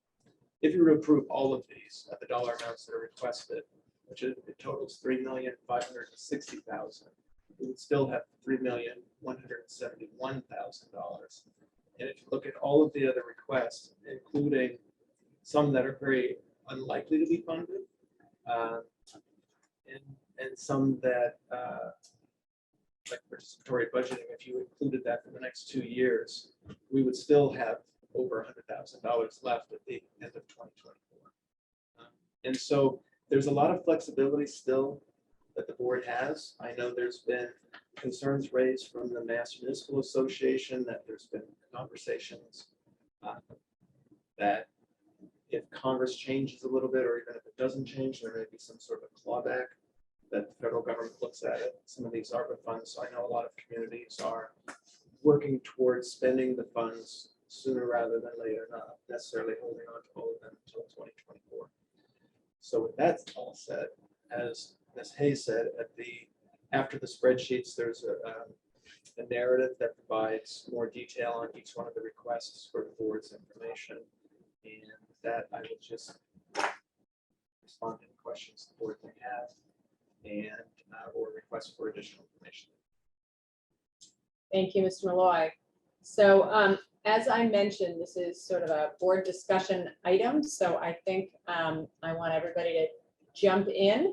We can, once again, as we have in the past, cherry pick a few things now. We can decide on a more blanket approach, or as Mr. Malloy suggested, we can just decide to have a discussion now and the votes later. I'm not sure I would particularly urge that one. I would rather see us move some of the things on which we have agreement forward. But who wants to jump in? Ms. Berry. So I think the first question for us here is, we were pretty unanimous, I think, or close to unanimous in the 4 categories that we chose when the ARPA funding came. And there are things now on the list that I'm not sure fit into those categories. So I guess now it's kind of like, are we looking to add another category? There's some things on here that would traditionally come to us through a program improvement request or a capital improvement request. There's some things on here that I struggle with. I'm just going to put up there up front, right at the beginning. I struggle with renovating our meeting room. And I do that because what makes us any more special than any other building that we have purview over in this town or any other department? You know, the community center has requests on here for furniture and rugs. Everybody should go through the same process. And I thought we were pretty much united that we weren't going to look at this as my term, okay, a slush fund to go around the process to do things. And so for me, some of these things kind of go into fairness and what's the process. I understand the concern about the clawback. I think that's important. One thing that's not on here, Mr. Boyne, you and I talked about this briefly last week, is I would love to see if we're able to do it like a $1 million set aside for affordable housing, so that when we get the Affordable Housing Trust up and running, you know, that money can transfer to whatever we determine it needs to go to. I mean, we keep saying that we are committed to affordable housing in this town, and it always seems to come back to location or funding. Well, I'm a firm believer that if we have funding, we will find a location. So I'm just going to throw that all on the table for us to talk about, and you guys can add your feedback.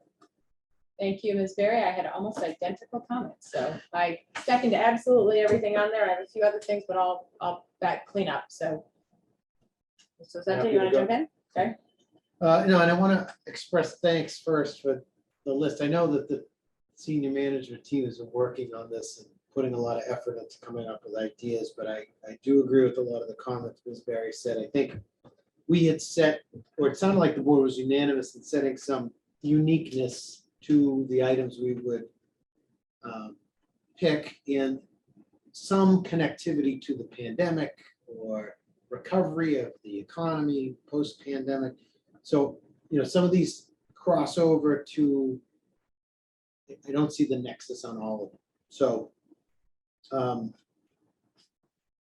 and I think Mr. Malloy, you said it clearly with some of the items we just need more information on, like the blue bikes is interesting, but I wouldn't be comfortable saying yes tonight till we know who, what, where, when, why, and how. The touch screens for the Parker room, I'd love to get us back to meeting in person to see why we would use those. That seems like a cool toy, but not something I can see a use for. Ms. Barry mentioned this, but the select board meeting room, while I don't love this room, because it is dark and a little dreary, I think until we do some bigger projects like the fire station, East Lexington Fire Station, or, you know, I get kids sitting on the floor at the high school eating lunch. It's like, I'd rather spend $500,000 on someone else that needs it more than us. I feel like we don't quite need that expenditure. You know, we just have the rug design and other things. And granted, that does not mean I love this room, but that just seemed like a big ticket item that wouldn't sit well with me. On the flip side, there were some items that I think we should probably move on tonight more aggressively. A good example is the digital signboards that the DPW is requesting, electronic signboards. I know just firsthand experience, those are used for all sorts of projects, and some of it's for event promotion like Discovery Day, or the fireworks, don't use this field today because the fireworks, or the farmers market sign has been up for a long time. So I think we need those, and there's a deficit of those. So I would support us moving on that one tonight. And the other one I'm really struck by is the ATV. ATV ambulance. I think that's one I think is, if I heard correctly, many months ago, that used at events and used at to try to get to specific places that are a little more difficult. And I do like Ms. Barry's affordable housing set aside concept. I think that's got a lot of merit to it. And I could live with getting rid of the old signs down on the first floor as information, you know, more current information for folks. But and Mr. Mill, I know the HR position was another one you mentioned that, you know, normally would come through a PAR. I do think that should come through a PAR. I think that we have to figure that problem out long range. If we funded it now and then we don't get support later, we have to get rid of the person. You know, it just seemed, it wouldn't be as comfortable. If it was a temporary position, that would be one thing, but it sounds like we need permanent help in the HR department. So that's my initial comments now. I hope I didn't go on too long. Nope, that was terrific. Thank you. Mr. Sandino, Mr. Pato. So I'll jump. So I see merit in improving our communications abilities and meeting abilities broadly as being related to COVID and the way we have to engage with the public. So I support the DPW electronic sign board. That's one form of communication. I support improving the displays in various rooms, like the Parker room, et cetera. So I would bring those forward because I know that we are looking to create hybrid meetings. And part of that is to use, refresh some of the technology in the rooms. As far as our particular meeting room, it is kind of tired and it could improve. We had previously talked about improving the AV system in there so that it would work well for hybrid meetings. And I can't tell whether or not this particular request is instead of that. It seems like an order of magnitude more expensive. So I favored us bringing our ability to improve meetings like this one, but not necessarily at this level of replacing the entire internals of the room.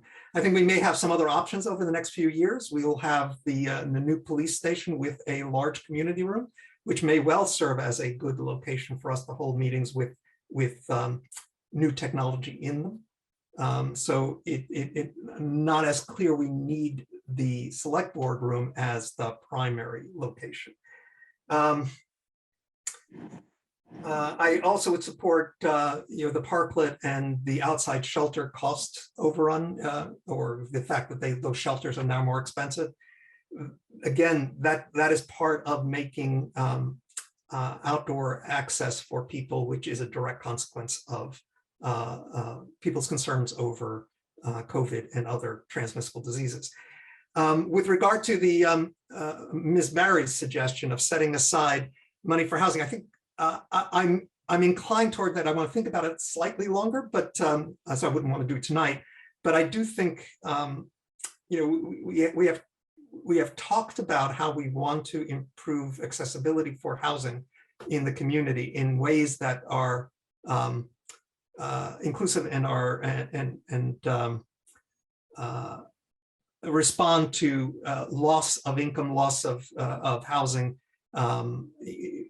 after this pandemic. So I'm very sympathetic to that direction at a meeting soon in the next few weeks, months. Thank you, Mr. Pato. Mr. Sandin.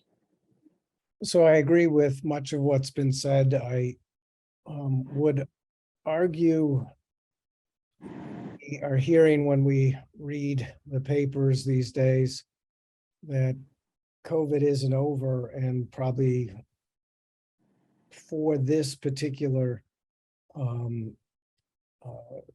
discussion, for the purpose of this particular discussion, what I'm meaning by that is that the effects of COVID on our local businesses is not over. And we don't know what is going to happen to our economy in the next year or two, but there are some dark clouds looming over the horizon as you talk to folks. And so I would be much more interested in ensuring that we have money that's able to respond to those economic dark clouds that seem to be gathering, so that we are going to be able to help those folks who will need help in the year. I don't think we're out of the woods yet. So I would be much more focused on keeping money for those dark clouds, those rainy days that are coming. I do appreciate Miss Barry's comments about we have made a commitment as a board to affordable housing. One way to do that is to pre-fund the Affordable Housing Trust. And I think that's a great idea. Another way, which we had looked at previously in other ARPA discussions, was some studies of how we might be able to use those funds in a more highly leveraged way. When Ms. Berry talks about $1 million, it sounds like a lot of money, but I would remind the board that our median sale price of a house in Lexington is well over $1 million right now. So if we're going to be buying a property, we'll be needing more than $1 million. I do like Mr. Lucente's comments about, and Mr. Pato's comments about communications and signboards. I think that makes a lot of sense. I think we had strong consensus from the board the last time around on parklets. In fact, we were saying parklets plural, not just parklet. But the rest of this stuff, I am not quite sure it meets the standards of what I would be thinking we need to be doing. And as you've heard me say in the past, I do think we need to be investing. If we're investing in our buildings, I think we should be investing in the ventilation of our buildings, because that's ultimately the health issue. That, for me, that's my high priority. After we get out of helping our businesses with this funds, we should be upgrading our buildings so that they're capable of providing the health that we all expect. Thank you, Mr. Cindy.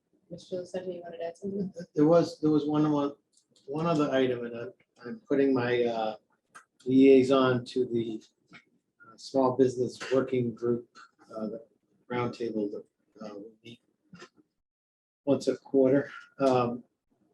We did a tour over in East Lexington of the area behind the East Lexington strip of stores where the new bike shop is, Nick's place, and that area.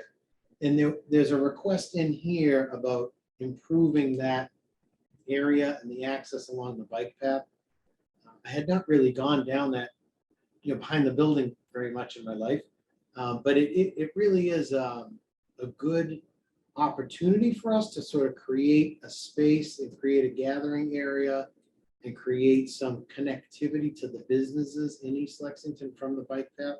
So I would just encourage the board to sort of think that one through a little bit more, because I do think this may be a good opportunity to create an economic win for East Lexington and also improve, the bike path atmosphere and connectivity. So that would be one other one that stood out to me as an important project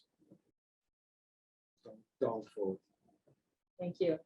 So I also agree with a lot of what's been said. I don't think that we should be funding FF&E or operating expenses with this money. I don't think that's what it's for. I think that needs to come in front of the residents. That should be part of either the capital budget or the operations budget. I do think that we need to put our money where our mouth is on affordable housing. I do want to see us do something significant. We've talked many times at this table about saying that this is our opportunity to do something transformative. And we have said that in the case of affordable housing, this is not an easy thing to do, and this money gives us an opportunity to make that difference. So I feel strongly that a significant seeding of a new trust would be appropriate. I do think that there are several things here under recreation that actually do fall within what we thought about increasing access for people in health related, so that increasing water fountains and the basketball hoops that are adjustable, which makes them accessible. I think those are the types of things I think we wanted to see making the difference. I think that I would support the overages on the fire equipment. I would. I also agree the ATVs, which are sort of out of the ordinary. I would need a little more information and study on the ambulance replacement, because that is something that we have very well scheduled and very well thought through. It is drawn out into our 5-year capital plan. And while I understand that the actual receipt and therefore price changing is very volatile right now, I would want a little bit more of an analysis, whether that is from Carolyn or the Capital Expenditures Committee, about how that really would play out. Is that more of a loan of this money in order to get that going, but we budget for that, so it is in the tax base for whatever year it is, 18 months from now when we anticipate that. So I could see supporting it in that way. Like my colleagues have said, I do think that improving the technology that makes our meetings accessible as we move towards the likelihood of hybrid operations in more of our public meetings is absolutely what the intention is behind this. But I think that I agree with, I believe it was Mr. Lucente who said, we can't make our room pretty while we are not yet making everything else as functional as it needs to be. And I'm trying to see what else I had on here. Oh, I would like to have a further conversation about the water tower. We talked about that at our very first meeting last December, and then it was such an unknown. We said, well, maybe not. It's something that I think, given what we are looking at now and what you told us, that if everything on here was funded, we would actually still have $1 million left. I think that suddenly makes that question of the water tower, whether having that not fall on the backs of our debt obligations is possible. I know that there were some real questions about how we would build that, whether we needed 1 or 2, and how do we replace if we go into the same location. We can't take down the one we have until we have the new one.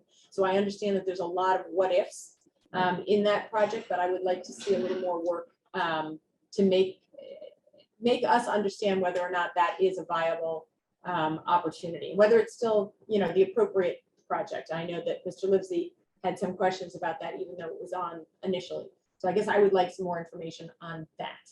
Mr. Pato.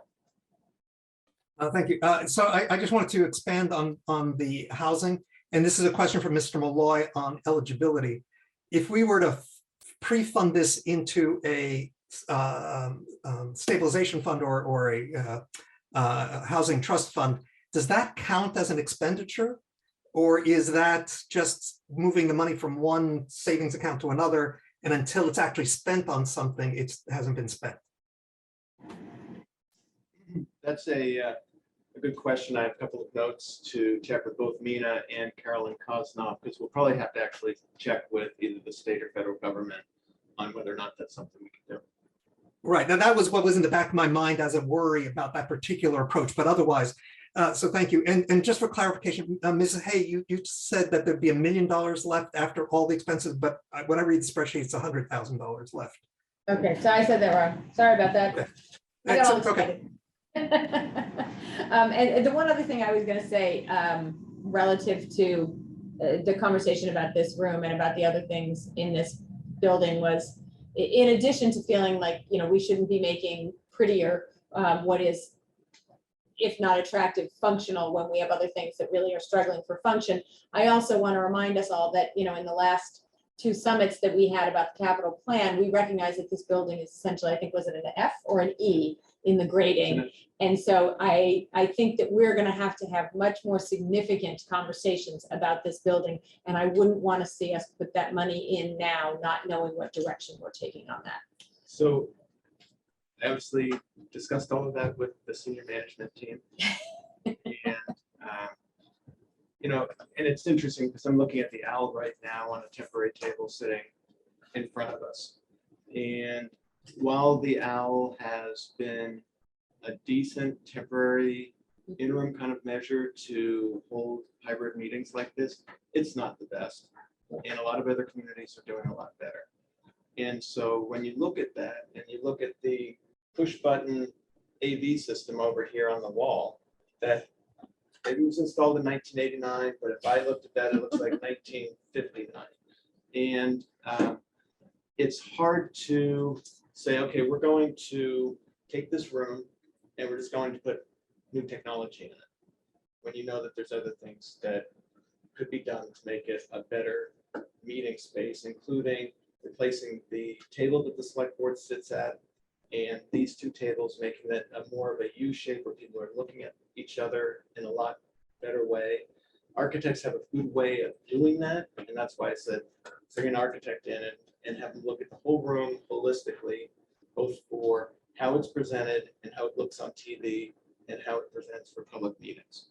And when it comes to our long-term capital plan, you know, we have ahead of this building, we have the high school, East Lexington Fire Station, and the central administration offices for the school department. So that puts this project somewhere in the 2030s to do a serious project on this building.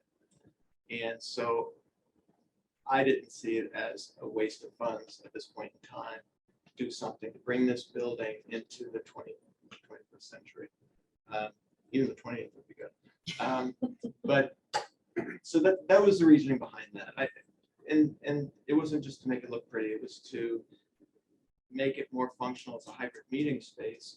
But it's not just used by the select board, it's used by other boards and committees as well. And so it was for a number of different boards and committees. And I think it was Mr. Pato who said that there will be a nice new meeting room at the police station. And that is a real option. And this room could actually go away as a meeting space even, because we have needs for office space. And so there could be discussions about that too, once we have a new meeting space across the parking lot here on the same campus.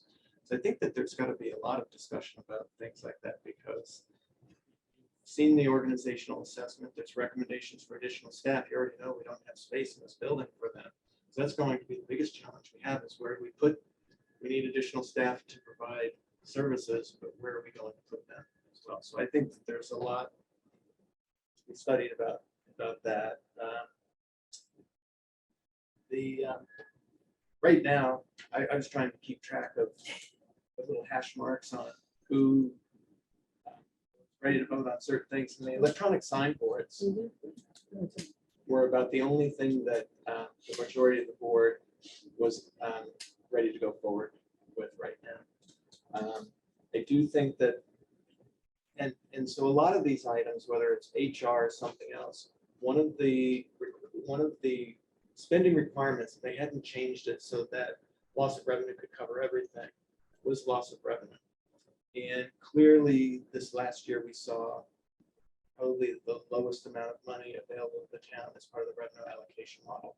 And that's why a lot of these things didn't get funded, and PIRs like the HR position did not get put into the budget this year because we simply didn't have the money to do it. So I think that some of these things should be considered under that loss of revenue. And there are other things such as the overage on the outside shelters for recreation and the fire truck that are directly related to supply chain differences and changes and the inflationary impact that that's had on all kinds of pieces of equipment. So I think there's things like that that I would really encourage the board to consider. I think because otherwise we can't order the fire truck.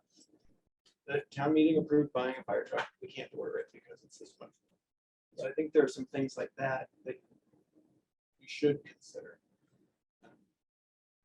Okay. But meeting room doesn't mean that much to me. It's just like, would I do the technology without doing the rest of it?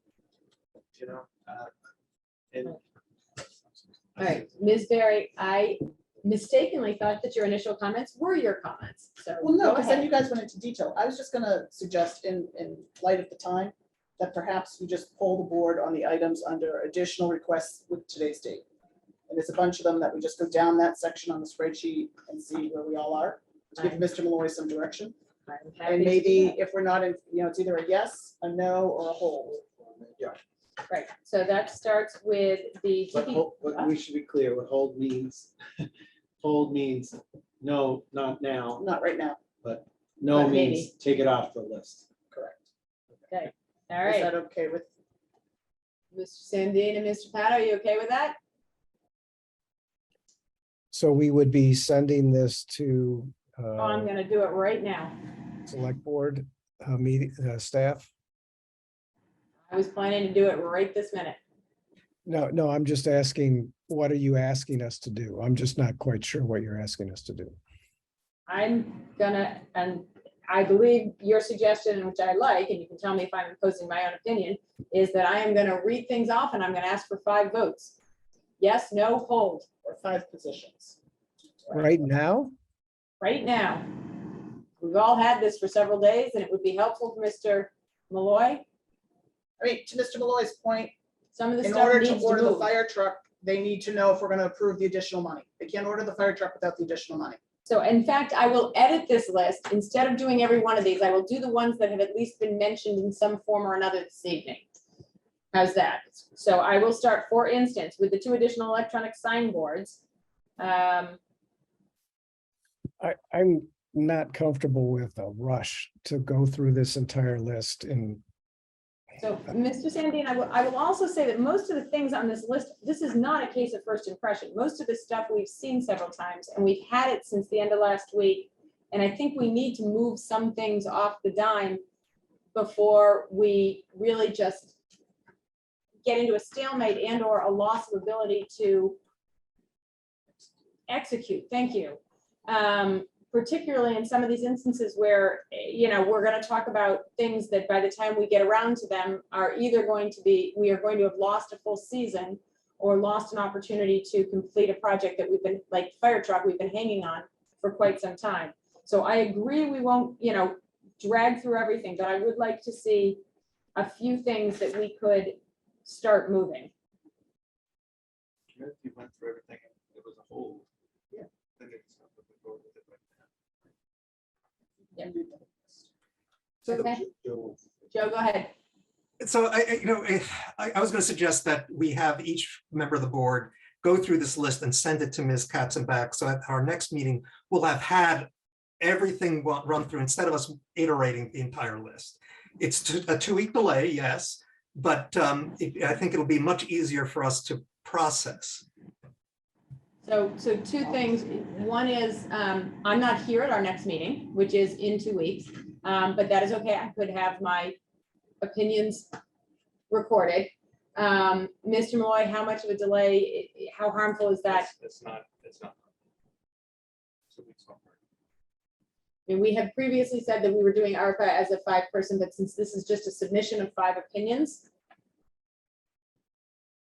The question I would have, because I'm going to be chairing that yes, meeting, you are. is how deep do we want to go into the list? Because it'll be, do you want to just, if it's 3 yeses on an item, we're going forward with it? I on the would list? second Is that everyone proposal. comfortable with that? I just don't want to have a re-debate. Yep. 2 weeks. Yeah, I agree with the majority. Okay, then we'll, all right, so And I I'm also, comfortable with okay, that and idea. we are also talking right now about the section of the list that goes from, sorry, The they- DPW sign the, board yeah, the to the- DPW signboard that's, you know, additional 2021 requests, starting with the DPW signboards down to and going through the fire department ambulance replacement. Okay, just so we all know what we're talking about. All right. And frankly, the sooner everybody does this and sends it into Ms. Katzenbach, the sooner we could all look at a combined list. All right, Can I just, before, so you have the full commentary on the 250th, let you know what's going on. So under that $50,000 grant we got from the state that had the strict parameters on it that Mr. Malloy mentioned before, we were able to engage with the public relations firm who is starting the process for us with public relations for the 250th. However, we were not able to execute everything with that money.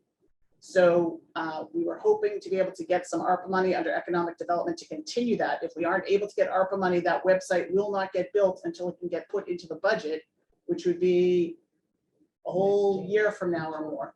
And we're really hoping to launch that later this fall.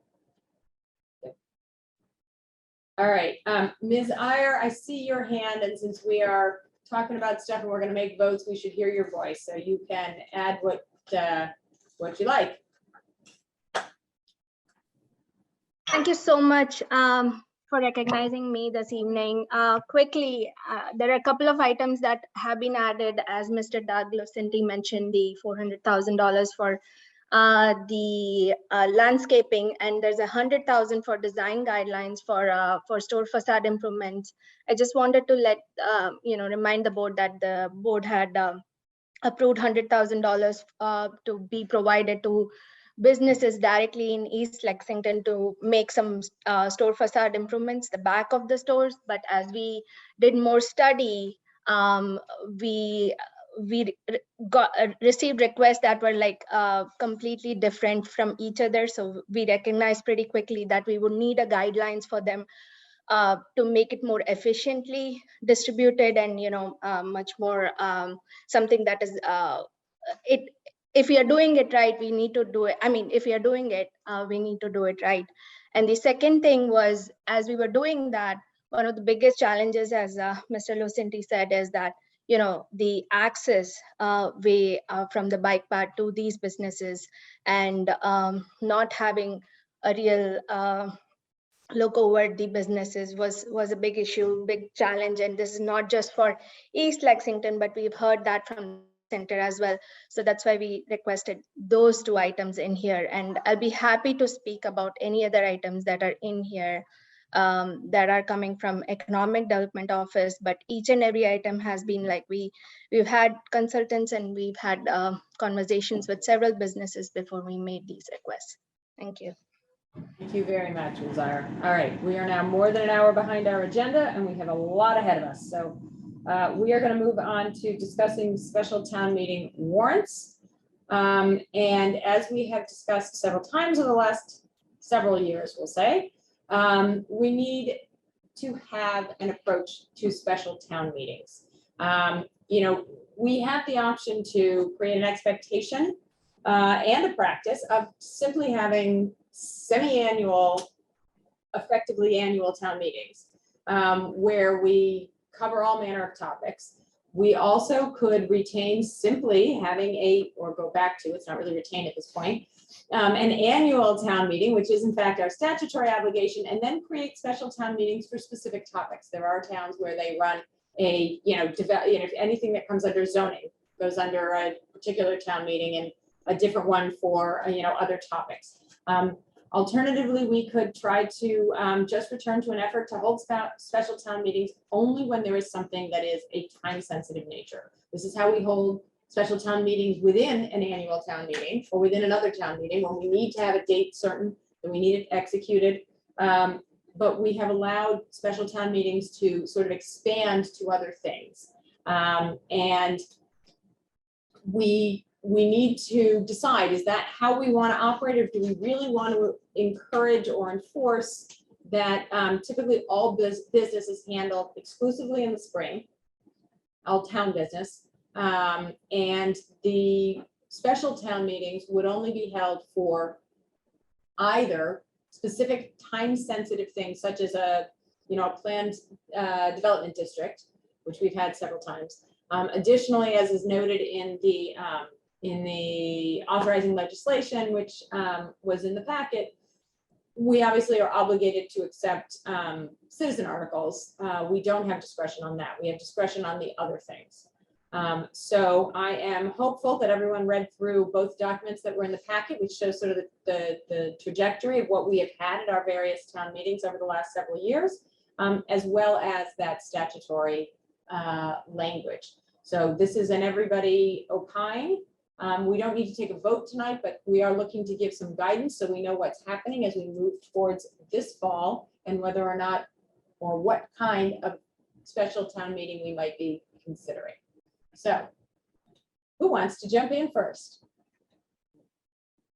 I'll just point out that the 2020 was an anomaly. Absolutely. And the 26 articles were pushed over from the 46. So that was not normal. But I will say, it's my take on this is it's a lot of work to get ready for a town meeting.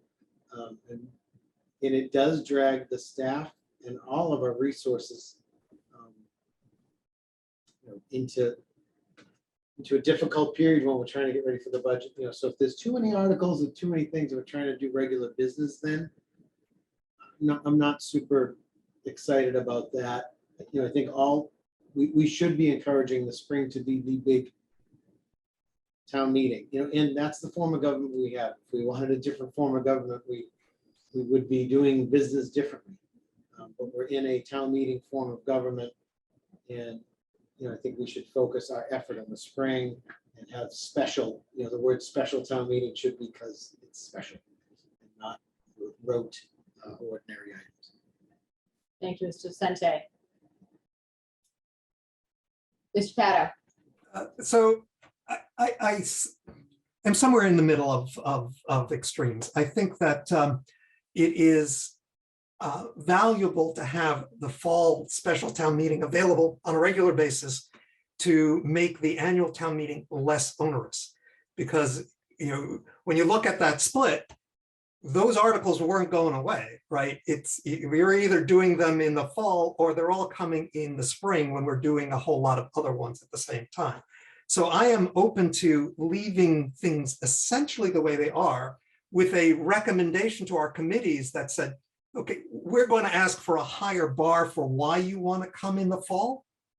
And we evaluate, do we think this is really helpful to come in the fall? I mean, certainly issues where it's time critical, sure. Things that are budget relevant because we need to set the tax rate, sure. Otherwise, budgets in the spring as mandated by the state. So I wouldn't want to take a hard line and say, absolutely, let's all go to an annual and only when exceptional things show up. I would rather presume we are going to have fall specials and that they're going to have a wide range of articles. It's just that I'd expect it to be, you should be able to do it in 2 days or so, instead of it being a continuation of lots of nights. Okay. Ms. Barry, Mr. Sandin, who wants to jump in? So fall specials for me, financial housekeeping, things that, the staff needs to get accomplished, perfectly fine. I like Mr. Pato's point for boards and committees, raising the bar, like why now? Because I think the community pretty much pays attention or expects all the big things in the spring, potentially. Planning articles, would prefer them in the spring, not in the fall. There's usually a lot surrounding them and a lot of that work happens over the summer. But in terms of just going to one, as much as I would love to, I don't think that's where we are right now because of the financial housekeeping part of it. Thank you. Mr. Sandin? Well, from my perspective, it seems like we've had lots of discussions about should we have a fall town meeting or not, but every time I've been around, we've had a fall town meeting. So there seems to, as to Mr. Pato's point, there seems to be plenty of real work that needs to get done, and sort of being in a situation where we're trying to force everything into once a year. I think the world is changing. So I'm sorry, Mr. Lucente, yes, we have this form of government that we've had for 300 years, but it seems like things are accelerating and there are reasons why you need to do things more than once a year. And so I think we should just be acknowledging that. I agree that the really big items ought to be, whether you call it a higher bar or whatever. But I think we all need to acknowledge that the reality of life is that we're accelerating. People are asking us for decisions more than once a year, and so we should just recognize the fact that there are 2 town meetings every year. So my personal view is that we should try to keep the fall to what absolutely has to happen, whether that is financial housekeeping, whether that is things that are time sensitive, or whether that is things that for some other specific reason really can't or shouldn't wait until the spring. Sometimes that will be in order to have funding for a construction cycle that needs to start at the beginning of construction season instead of the beginning of the financial year. But there are other reasons as well. But I do think, and I think the phrase that we heard was the, a higher bar for committee articles to make the committees aware that the expectation is, as Ms. Berry said, that the community is paying attention in the spring. The community is not always here in the summer, and particularly for zoning where you have to back it out so far, or for bylaw changes where you need to have hearings and a deep public process for input and engagement. It's very hard to accomplish that with a fall town meeting. So I think we need to be very mindful of that as well. So Mr. Malloy, I don't know if that is adequate information for what the staff needed as guidance from us. Could I ask one question just sort of historical? I don't know who's got the historic history. When was the last time we didn't have a fall town meeting? It's on the chart in the packet, 2015. Happened since I was it. Mr. Pato and I both had a year when we did not have one.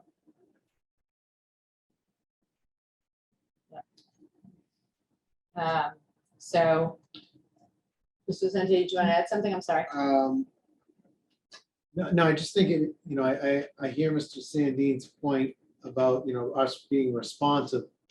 But our town government wasn't organized in a way to be that responsive, like a city council or, where they don't have a town, their city council's the meeting, and it's a totally different setup. We're sort of expected to pass the budget, and here's all the things we're thinking of changing in our bylaws, run it by town meeting. That's why the select board has a little bit more authority, and the town manager has a little bit more authority as well. So we are responsive, I believe, to the community. But I think we need to be respectful of the way things were organized, and if we want to change that, that's a different conversation altogether. I also think we have to recognize that our staffing is set up around an expectation that for the most part, the staff will operate a single town meeting. And by the way, it was an in-person one, which is less onerous on staff as well. So we have upped the expectation on our staff by creating what I foresee as a probable continuation of at least a hybrid option, we hope. And more and more time spent in town meeting. And that also has an impact on how we think about our future staffing needs. So I think we have to be responsible and aware of that as well. So, the request in Novus says, no specific vote is required, but a consensus is required so that SMT boards and committees can begin to prepare for the fall. So that's where I'm sensing a consensus, at least 4 of the 5 of us who sort of feel that we need to put fall on a diet. As the leaves fall, so do the articles. And I think that should be the goal, whether and how well we accomplish it, maybe a bit of a transition plan. But I think that is our goal. So, Mr. Malloy, does that sound more directive? Yeah, so the direction I hear is that there's going to be a higher bar for items to be considered, and that perhaps boards and committees should include a statement as to why it needs to be considered at the fall town meeting, so that the select board can determine whether it meets the level of the bar or not. And the only issue with that is we'll get a lot of articles from different boards and committees. They'll put work into them, and then it's going to come to the board after the fact, and for the board to determine whether it meets that bar or not. One suggestion I might make, Ms. Hay, since you'll be chairing through this next town meeting cycle, but we should be very clear with all boards, committees, staff about what the expected timeline is for bringing something. And I mean with dates, saying, so if some committee wants Mr. Pato was talking about LexHab earlier tonight. I put that in his liaison report, we should have sort of a deadline of when we would expect that type of an article or any article to come to us for consideration. It shouldn't be last minute, and it should be a preliminary conversation with our board, so they're not spending hundreds of hours of meetings to then say, we did all this work and now you're disappointed, or you're not letting us go through. They So- should know early on. I just think we owe it to the committees to give that feedback or deadlines or timelines really So clear. I agree, but I think that means that we need to, at this table, have a conversation about, first of all, when we expect to hold fall special town meeting, and therefore create a calendar that works backwards from that so that we can share it, because I don't think we're just gonna pull arbitrary dates. No. Ms. Berry. My recollection is when Mr. Vicente was chair, we did this at least one of his years. We worked backwards and set those dates. I think it was for annual. I don't think it was for fall. Yeah, so I don't know. I think having deadlines helps Yeah. all of us realize like, gee, it's not ready or won't be ready by that time frame. Where we won't take last minute requests. So I'm gonna suggest that on the August 15 agenda, which right now does not have a lot on it, we add this conversation. And we talk about calendaring the process of a special fall town meeting and messaging a special fall town meeting to incorporate what we've just discussed about this, higher bar and coming to us first with an understanding that the board will have the authority to yay or nay or defer an article. And I think it would be wise to plan for the spring now. Yep. Because it does We can do creep both. up on us when we're in the middle of budget season, and I think that's an excellent plan. nothing wrong with predetermined. We know when town meeting is going to be roughly. Yep. Know what deadlines we can set. Okay. All right, we will revisit this in August. All right. Yes, it is 8:03. Let's say we're gonna take a 5-minute break. We'll be back. It's actually now 8:04. We'll be back at 8:09.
All right, welcome back, everybody. So we are now up to our fifth item for individual consideration this evening, which is an update from the Semi-Quincentennial Commission. I believe Ms. Roy is with us. She is the vice chair. I have that. Move her over. She's gonna share her screen. And she's gonna walk us through the update, outline next steps and planning. So when she has been moved over, let's see. Stop sharing. Ms. Roy, welcome. Ask her. Yes, thank you so much for your time this evening. And so just to clarify, will Ms. Katzenbach be sharing the slide deck that I sent to her this afternoon? No, you can do No, I that. think you're gonna be sharing. Oh, okay. I did not know that, but not a problem. I will, not my strong suit, but I will put that on. All right. And am I allowed to share? Yeah. Let me attempt to do this. Share screen. Let's see. That and can you? Are you able to see it? Not yet. Yet? Oh, somehow it's not letting me do this. I don't know why. Is it possible for Ms. Katzenbach to share it?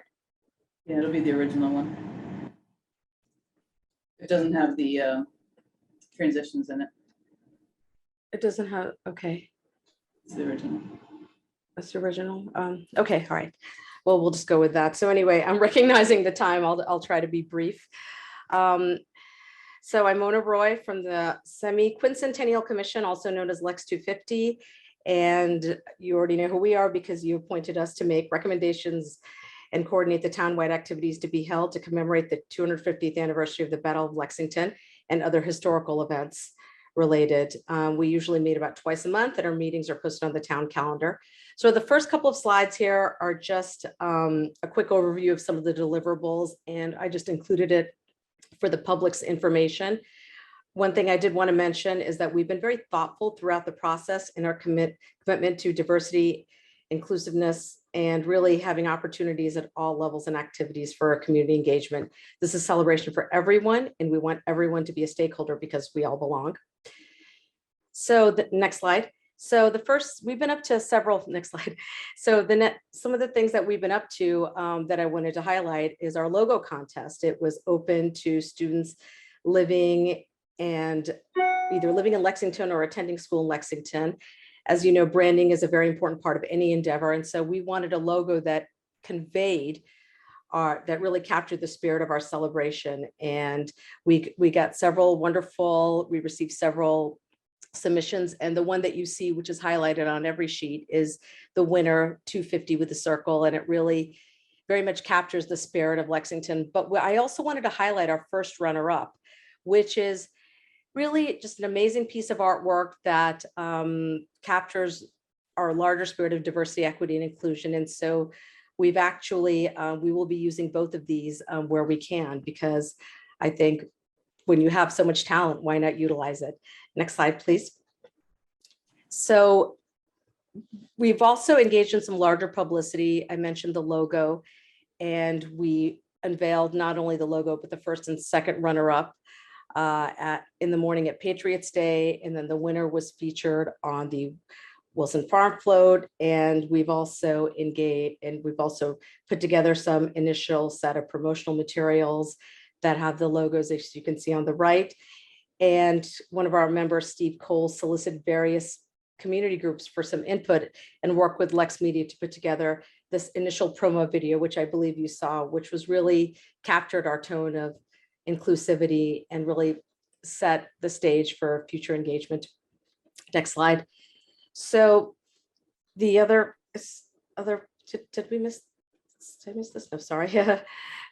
So yes, so anyway, we've some of the other things that we've done are we have utilized the state grant that Mr. Malloy alluded to, and with that we gave the logo contest. For the logo contest, we gave awards. We used also that money for legal fees, secured intellectual property rights. I mentioned the promotional materials, the promo video. We have some flyers.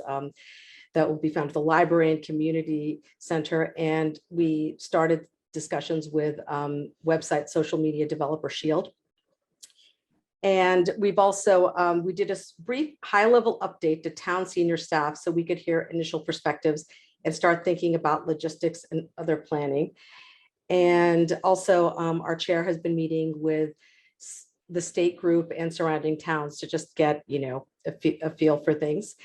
And, just be in coordination. And I mentioned Shields as well, which we'll talk about a little later. And finally, we identified some basic working groups, which are fundraising, publicity, community engagement and events, logistics, and governmental relations.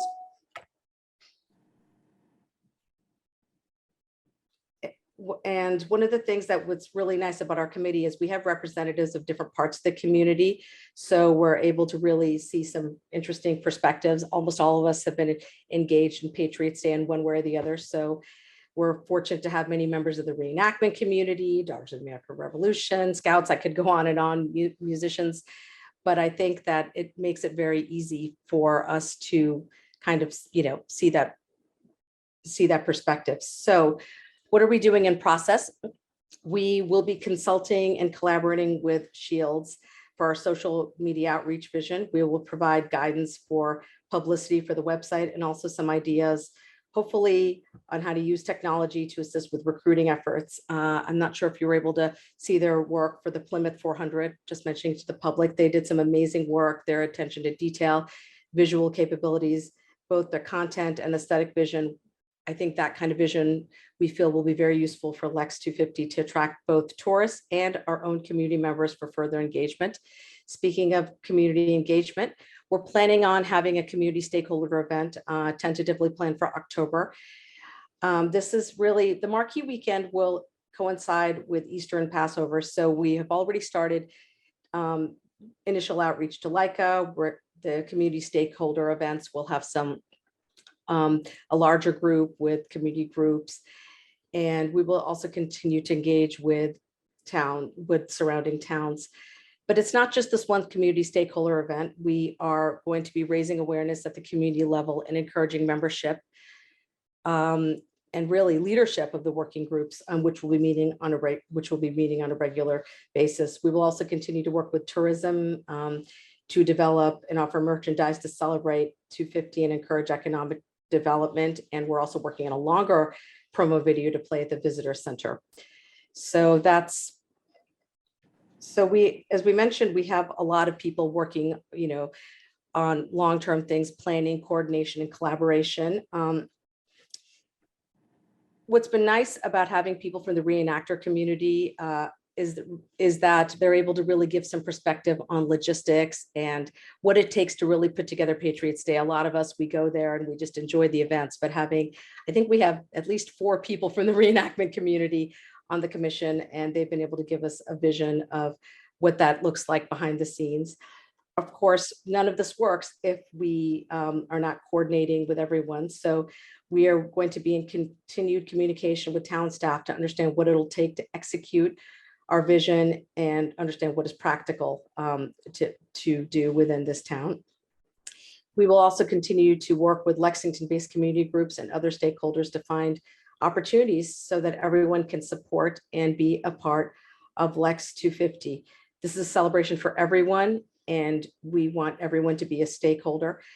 And we're looking for unique opportunities to engage with the talent that we have in town. For example, we hope to engage with the music groups where the bicentennial band may have some special musical presentations. Perhaps our own Fife and Drum Corps will put together special presentations. We also hope to engage with the schools, the Historical Society. We're really fortunate to be in a town where we have such a deep bench of knowledge and engagement on our town and our larger patriotic history. And I think that is where we are. I've kept it relatively brief so that we have time for questions, recognizing that this has been a long evening for all of you. Oh, sorry, I did not turn on my camera. So how to find us, I have written down here. You can find us in public meetings. You can go to our website, and you can also email us at lex250@lexingtonmass.gov. And next slide. And this just, I know that all of you know who we are because you appointed us, but we thought it'd be important for the public to know, just in case that, they were wondering who was on this commission. And we're looking forward to public engagement. And I would also like to thank Steve Connors and Julie O'Leary for helping with this presentation. They're also here, and we are now available to take any questions if you have any. Thank you very much, Ms. Roy, and thank you in particular for sharing that wonderful screenshot with us. Nice to see everybody's face. Ms. Berry, as our member to the commission, I'm going to let you go first on this one. Sure, thank you. So just to add on to what Mona said about what's coming in the future, the commission will be requesting some agenda time this fall to have a deeper conversation with board members about what we envision for that particular weekend. As she mentioned, the marquee weekend, Patriots Day weekend in 2025 is also Easter weekend. It is also the last days of Passover. We've been in conversations with LICA. We've also been in conversations with the town of Concord to coordinate our events. And so that will be coming to you hopefully early fall. Because that's a date that we really need to, that date needs to get set in stone so that we can do our public relations efforts, and start to promote the event. The other thing I will say that you probably saw on there as one little bullet is we do need to start to have a conversation about budgetary needs. And while a lot of this is included within individual department budgets, I mean, in the trifecta between police, fire, and DPW, they'll probably, budget it within their individual departments. The commission is considering inviting some very high-level dignitaries that will require additional security. That's typically on the hosting town to pay that. In addition, there will be other expenses that we'll need to incur. We do plan to launch a very robust fundraising campaign, but not knowing how much we might be able to raise, do sponsorships and all that, that is a bit of a concern. As we're heading into this budget cycle, I don't know if we need to look at it for probably this coming budget cycle we're about to talk about. And those are pretty much the high level things that we have right now. So the stakeholder meeting, like our official kickoff, we're shooting for the middle of October, which should be a great time to invite everybody in. We're looking to do that in one of our town buildings. That has not been finalized. So I don't want to tell you what it is exactly yet. I just want to tease it. We are an 11-member commission. We do have one vacant seat, and I know we have a lot of people watching tonight or will watch this meeting.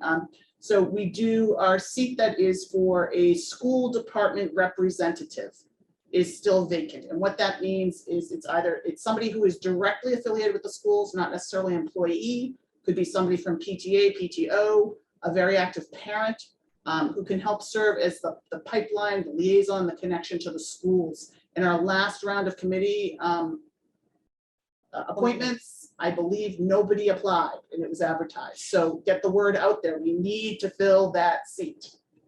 Thank you. Oh, and we need that ARPA money. Moving on.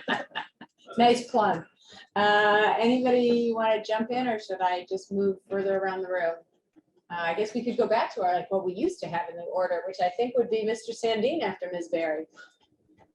Well, just thank you, everybody, for your presentation. I don't have any further comments after those supplementary remarks by Ms. Berry. Thank you. Mr. Vicente or Mr. Fado, either of you have something? Well, thank you, Mona, and thank you, Ms. Barry, as well. Mona and Susie have been working very hard at this. I know you meet on a very frequent basis every couple of weeks, and it seems like there's a lot to plan for a big event like this, and you're all, looks like you're doing an excellent job at it. My one, it's not really a question, I guess it's more of a comment, is, when I think about coordination, I think about all the different groups in town, beyond the town government, beyond the other towns surrounding us, just being involved in a community group. We're starting to think, ooh, what can we do for the 250th that's a big deal? So I think starting those conversations early, and maybe I might recommend maybe a road show where you all maybe, or a couple people from the committee, go out and meet with representatives or go to a meeting of some of these community groups and really solicit and coordinate those ideas then. Because it's not real for people, because it seems so far away, but if you're planning something big like this, it's blink an eye and it'll be here.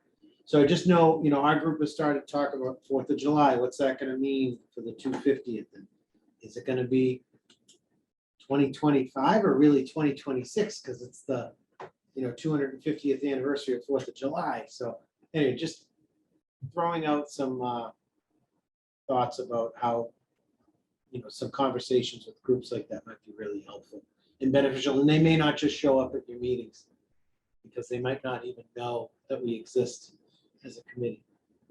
Yes, we're definitely, in addition to we're going to, we're having that October meeting, and we're also going to be really proactive within, we have a lot of people from the reenactment community, for example, and we're really trying to make a really expansive, inclusive list. But I would put out to the public that if anyone's interested, select board members, if they're people that, are groups that should be on the list, we'd love to hear from you.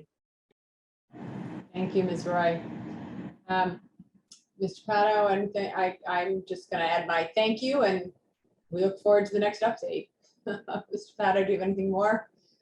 No, I agree with you, and I'm assuming I'll reinforce Mr. Lucente's. There's not that much time. It seems like many years, but it's not long.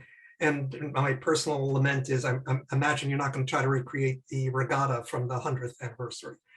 So We have a role for you, Joe. Head sailor. Fair enough. All right. Well, thank you very much. We are grateful for all the work. We are excited for the next stages. And we thank you for being here this evening. All right. Our sixth item this evening is an update on the LexMedia monument.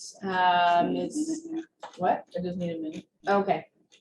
All right. While we move people over, this is an update this evening on both the monument and location. I will remind everyone that the select board is responsible for accepting and for allowing placement on town property of any gifts to the community.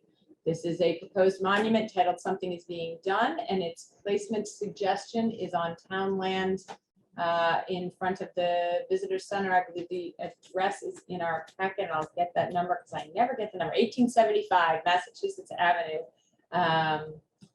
And we are joined this evening both by Ms. Steigerwald on behalf of the LexMedia group, as well as Ms. Bergman, the artist of the monument itself. And we have a presentation that has been recorded for us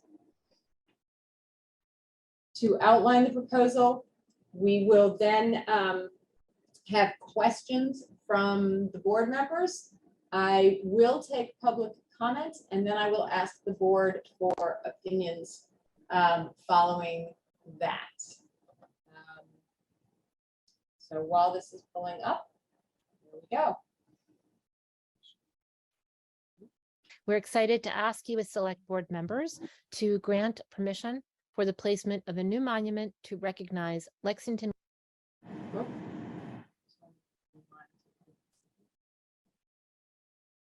women's contributions across time. Something is Being Done is a bronze sculpture designed by Meredith Bergman. It invites people to stand in the center of this arch, this gateway, among these incredible women from across time.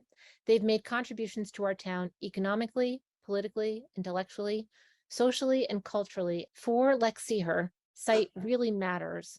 This work was designed for a particular site, and this map shows you with a yellow dot in this corner here, our proposed location for the monument on the corner of Mass Ave and Miriam Street.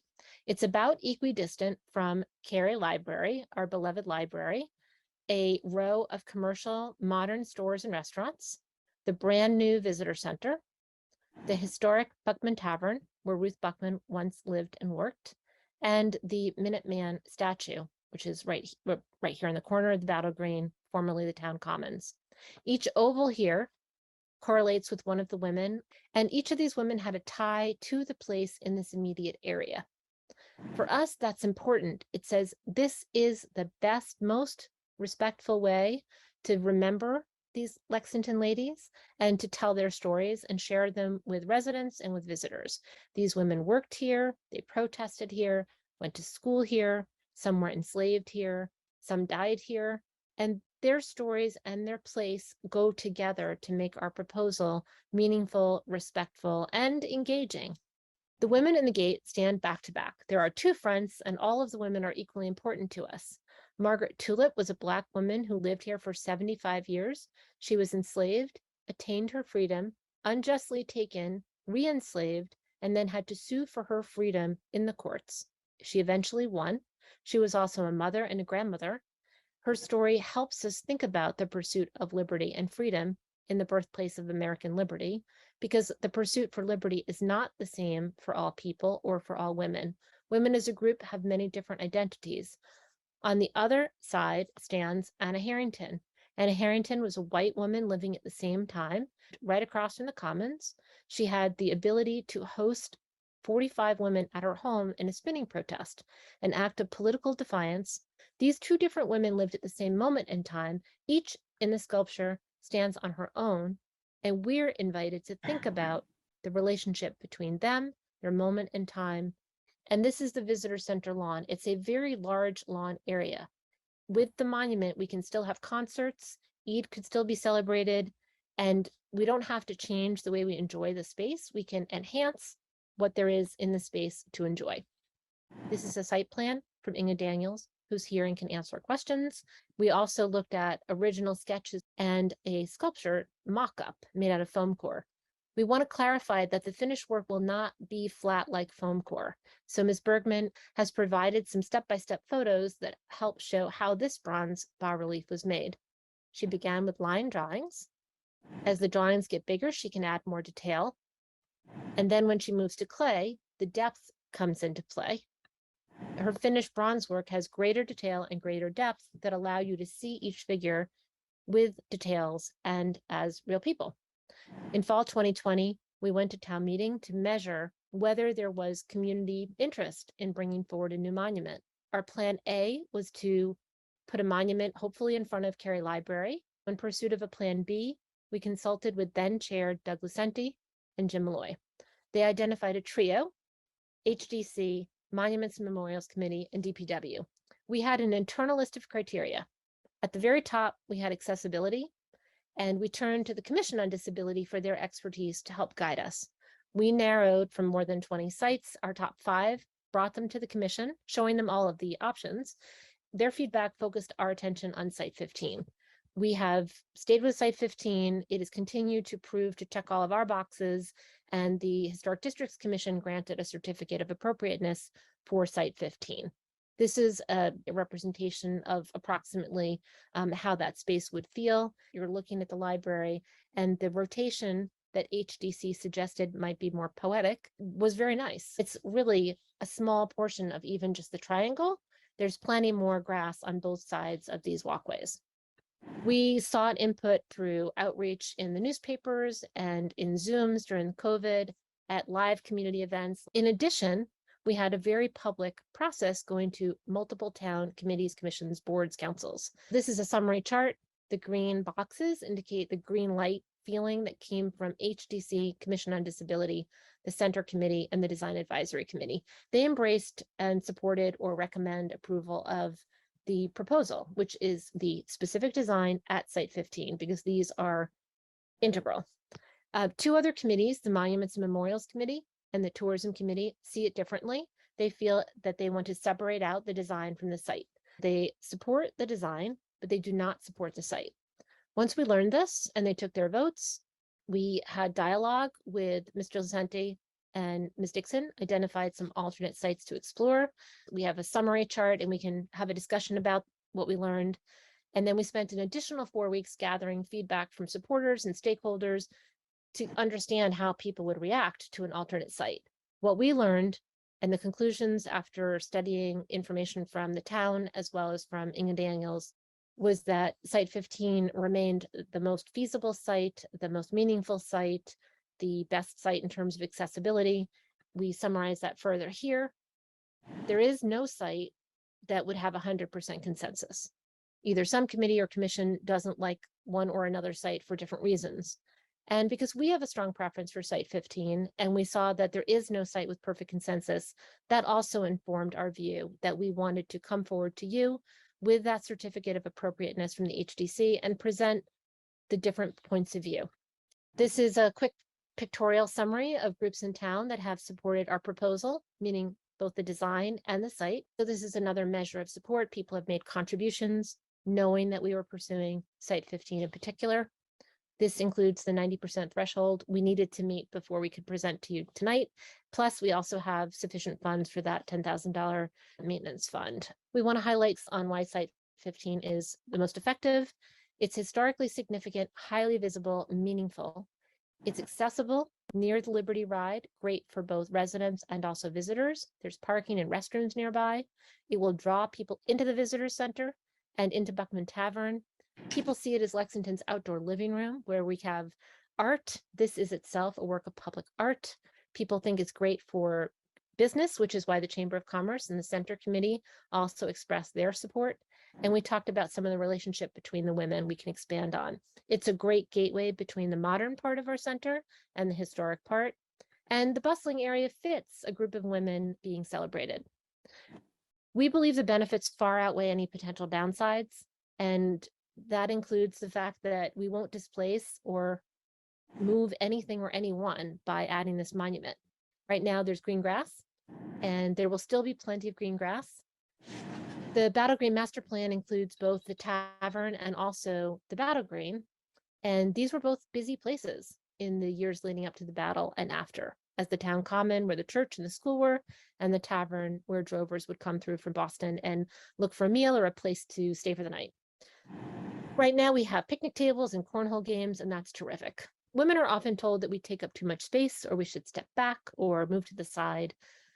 Even as girls growing into womanhood, we're told to be quiet, smile, let others shine. And many monuments in America have been built by women who were celebrating or uplifting the accomplishments of men. We're a group of mostly women and some men who feel like it's time to put a spotlight on women's contributions. Those who are opposed to Site 15 have said that we should look for a less offensive and less visible site. They have stressed that the monument should not be near the Battle Green, the Minuteman, or the Visitor Center. We disagree. We believe the monument carries on the theme of the pursuit of liberty and freedom, that it will enhance the historic area with its beauty. It will tell untold stories about the battle in the years leading up to it and following it. And by including women will be a more accurate and honest accounting of our community and our place in history. It won't block the Visitor Center or the Minuteman or any historic building. Lucinda Brockway, who authored the Battle Green Master Plan, there's an email in your packet from her that's very thoughtful. That plan had a scope, it was defined. It included logistical things that are still being done today, like unifying signage, and that's terrific. What it did not do was express a perspective or view on whether the monuments there were adequate or inclusive. And it was not intended to be used as a justification to exclude women from this historic and important area. Women help make history, are still making history, will continue to make history, and we hope that you will support Site 15. We're excited to hear your questions. Thank you, Ms. Steigerwald. So as I said, I will take questions from the board. I will take comments from the public, and then I will ask the board for any further comments. And we will determine whether or not we want to take a vote on this, whether we're ready to do that this evening. So for questions, Mr. Lucente as the liaison, I'm going to start with you. So thank you, Ms. A, and thank you, Ms. Steigerwald, for the presentation, and to the whole group. I think there's, I don't have any specific questions because I have been, as I stated to the board previously, I think about 20 to 25 meetings on this topic. So I've gotten a lot of my questions answered over these many, many months, but I do also want to just recognize, if I might, you know, the great input and engagement from the DPW director, Mr. Pinsino, who's been in lockstep with this project, answering questions and going to meetings. He's really done a lot of work with this project, and it's not even started yet. So I just wanted to make sure publicly that Mr. Pinsino is being thanked for all his effort that he's put into this. But I don't have any specific questions at this point. Okay. Thank you. Ms. Berry, do you? I do. do. If Mr. Pincinel is here, and I think he is, can we move him over? And so while you're doing that, so Ms. Steigerwald and your team, thank you for your presentation. There certainly has been a lot of passion and involvement and excitement surrounding this monument. The board, obviously, I'm going to speak first. I know I shouldn't, but we have received probably hundreds of emails regarding this, and those emails have kind of spanned the range. The majority of them have been in support. There were a few times when the tones of them were a little bit concerning to us or to me as an individual member. And I just hope that if any relationships during this process were fractured, that we can work together as a community to try and heal those. You know, I want to make sure we continue to value all of our volunteers in town across the board, from your 501c3 that's bringing us forward to the members of our boards and committees that, you know, met with you in various meetings and so on and opined on it. So thank you to everyone who's been involved in this. So I do have 3 questions for Mr. Pincinel, and then I have 1 or 2 for Mr. Malloy. So is I Mr. don't see Mr. Pincinel. Yeah, he's Can we still get him on over the- here? Yeah, I'm here. Okay, thank you. You had already been moved over. That's why I couldn't find you. So good evening, Mr. Pincinel. So my first topic is trees. When I drove by there today. I typically walk by there at least once a day because I do work in the very near proximity to the site. I'm just curious, when they, should this be approved and they're doing their excavation, their digging work, because they're gonna have to go down a bit, is there any concern about the tree roots to the trees that are located in that parcel? Not in that particular site, there are not. Okay. And then my next question, and I don't know if everyone can see it, but that picture in the middle that's on the screen right now is really good. If you look at that like yellow arrow that jets out into the middle, just above it at the beginning is like a little, is that like a little electrical boxy thing? Is that in the way? No, that'll be outside of where the circle is proposed. And we may discuss about whether we put that more flush with the ground like the ones that are in Depot. So, but it is outside of where that circle is proposed. Thank you, that's helpful. And then the last part, and I am certainly not an engineer, but there seems to be a little bit of a slope there. And I'm just curious if the slope there is a concern in terms of weather conditions. And this is, I believe, is going to be a granite base and the melt thaw cycle and icing and so on and so forth. I don't know if that's really a question for you or a question for Ms. Steigerwald. So I can answer from what we talked about on site is part of the project will have to, and part of their funding will have to include some grading and drainage in that area in order to kind of flatten that out a little bit more than what it is now. So that is part of the project, and we'll be reviewing those plans and specifications as they go. Okay, thank you. And then for Mr. Malloy, I'm just kind of trying to wrap my head around this because it's not every day that we are asked to accept a private donation of a monument, a piece of public art. What is the process beyond tonight? Will we be accepting a deed to this as we've done in the past for other things, like when we did the 300th clock? Will there be a memorandum of understanding? There's going to be an amount put towards maintenance, which for the 300th clock, the most recent thing we did, they set up an account with the trustees of the public trust to hold that money for maintenance. Or is there a vote we need to take because this is going to be considered of a significant value? Yeah, it's a good question. I don't know that there would need to be a deed to go along with this. I can talk to town council about that. Okay, because along those lines, and I'm not trying to freak anybody out, but I would assume if we vote to go forward with this, the monument then becomes town property? Yes. That's the intent. Ms. Steigerwald, do you agree with that? Thank you. Is it okay, Jill? Yeah. Our suggestion would be that you not accept this gift tonight. We have a contract with Meredith that has contingencies in it based on if you approve this or not. And we would suggest a conversation with whoever you would like in the town about the contract we have set up, and then how and when and where the town wants to coordinate. It would be a much longer conversation than I think we could do thoughtfully here. We have done our best in that contract with Meredith to think about the town's interests, but we would want to make sure that town manager and town council have any questions asked. This includes things like talking about Ms. Bergman's intellectual property, but also, I just think it's a longer conversation than we could do at the moment. I think what we were hoping is to receive your permission to proceed with the next steps on placing this at a particular site. And I think the contract part just needs some conversation. But it is our intention that the town will own it and it will become the town's property. And I just don't think you can do it tonight while it hasn't been built yet. No, I wasn't necessarily, I was not looking for a vote to accept any type of deed tonight. I'm just kind of looking for what are next steps. I mean, I don't see that tonight is a one and done, that we take this vote and then that's it. I think this, and I was trying to get a sense from Mr. Malloy of what those next steps would be. Because I have heard, I've had conversations with other people where they say there is this intellectual property rights component to it. And I think that's a conversation that is going to need to happen sooner rather than later.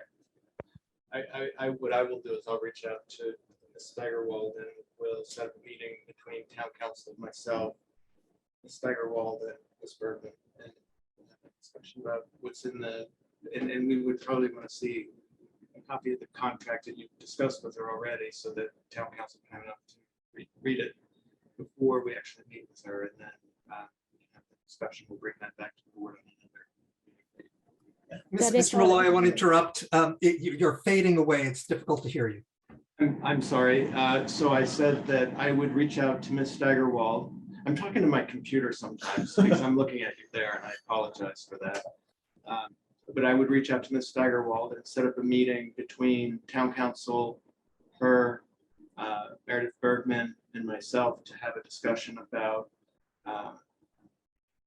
the contract they've already had a discussion with her about, and then have town council review that. We have a meeting, and then we'll bring the entire matter back before the board for an approval on that aspect of it another evening.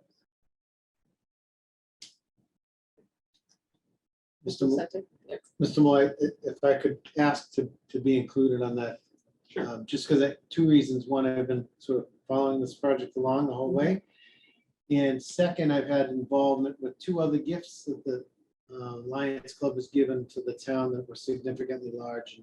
And we have some history on the paperwork part of that, which is the USS Lexington Memorial and the clock.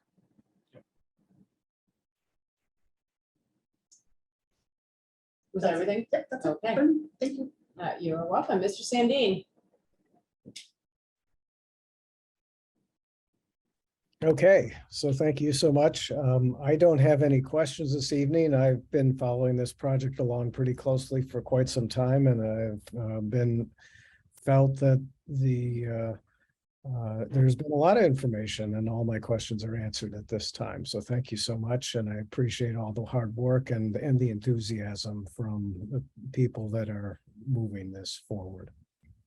Mr. Sandin. Mr. Pato, did you have any questions? So I have no questions. I too have been following this closely. As liaison to the Commission on Disabilities, I've been very impressed with the responsiveness of the proposers and adjustments they made to make the proposed monument more accessible. So I have no further questions tonight. Thank you. Yes, you may, Ms. Berry. So just one more question. So Ms. Steigerwald, I think, can you just refresh me on the timeline? And the reason I'm asking this was the agenda item just before this, we were talking about the 250th in 2025. And I think you fit within that window, but I guess I want to hear what your timeline is now. And then if you don't fit into that window, do you have an idea of, what's going to happen? Thank you. Yes. So 18 months is still a realistic time frame, and I can have Meredith comment further. The most important thing for us is once we know, yes, we can use the site and our budget is based on the site. So if we are doing that, then they are able, the Bergmans can go out and they can get their contracts with the foundry. They have a lot of subs out there who they don't have a contract with them until they know it's a yes. So when it's a yes, they can solidify it, secure their place in line. The other thing that we know from Ms. Bergman is that having assistance is something that can help her do the work more quickly. So we were not going to fall behind schedule. And And there's a possibility that, you know, if we're successful in raising perhaps some additional funds, we may be able to give her more funds to have assistance move the project up. We certainly would love to have had this in by, you know, before next winter. I don't know if we can do that or not yet, but we will get back to everyone here as soon as possible. Would you like to hear more from Meredith? She's here. Would that be helpful? I think what you said is good. I don't want to say you're going to be delayed if you're approved. I'm just curious, you know, this board has been talking about between Center Streetscape and Battle Green Master Plan that we wanted all of that buttoned up by November of 24.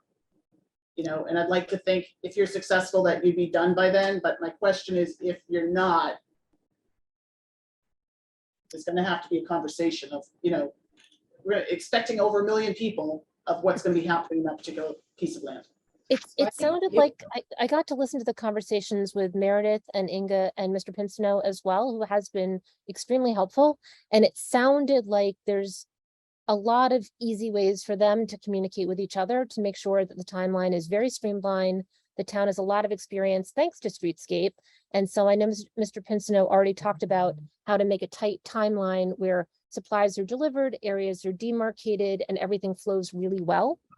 So it sounds like they are going to work very seamlessly together. And we would do really pretty much whatever Mr. Pincinot recommends, we're all going to do to make it get installed quickly.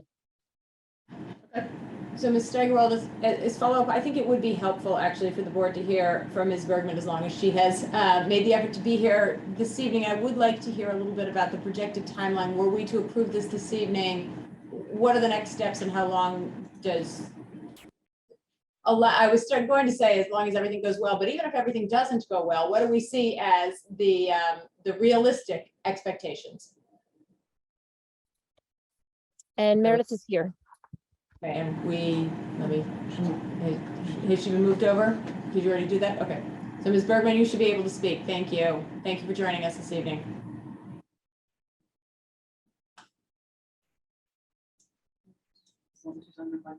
Is she under Michael's name or is she on her own? She will be, she is there under Michael's name. I know that they are pulled over on the highway. But I know they're here. I just know that it's possible maybe they're having a challenge. It's possible Inga could hop in there for a second, or they'll text me probably when they have sound again. Okay. I see Inga, so that may help. Right, and she's been moved over, or is that you see in panelists or in attendees? Hi, Jesse, can you hear me? Oh, yes, there's Meredith. Sorry, everybody. I'm sorry. Yes, I'm not sure whose name this iPad is under. Anyway, thank you all very much for your attention to this. And yes, the 18-month timeline is still valid, and we can certainly have this finished by November of 24. Okay. And that does allow for what's going on in the world right now with supply chain and everything else that's built into your expectations? Yes, it is. The sooner we nail down the delivery of the bronze ingot, the better. But yes, it does. The stone is within the United States, local. It can be done. Thank you. Are there any other questions from the board at this time?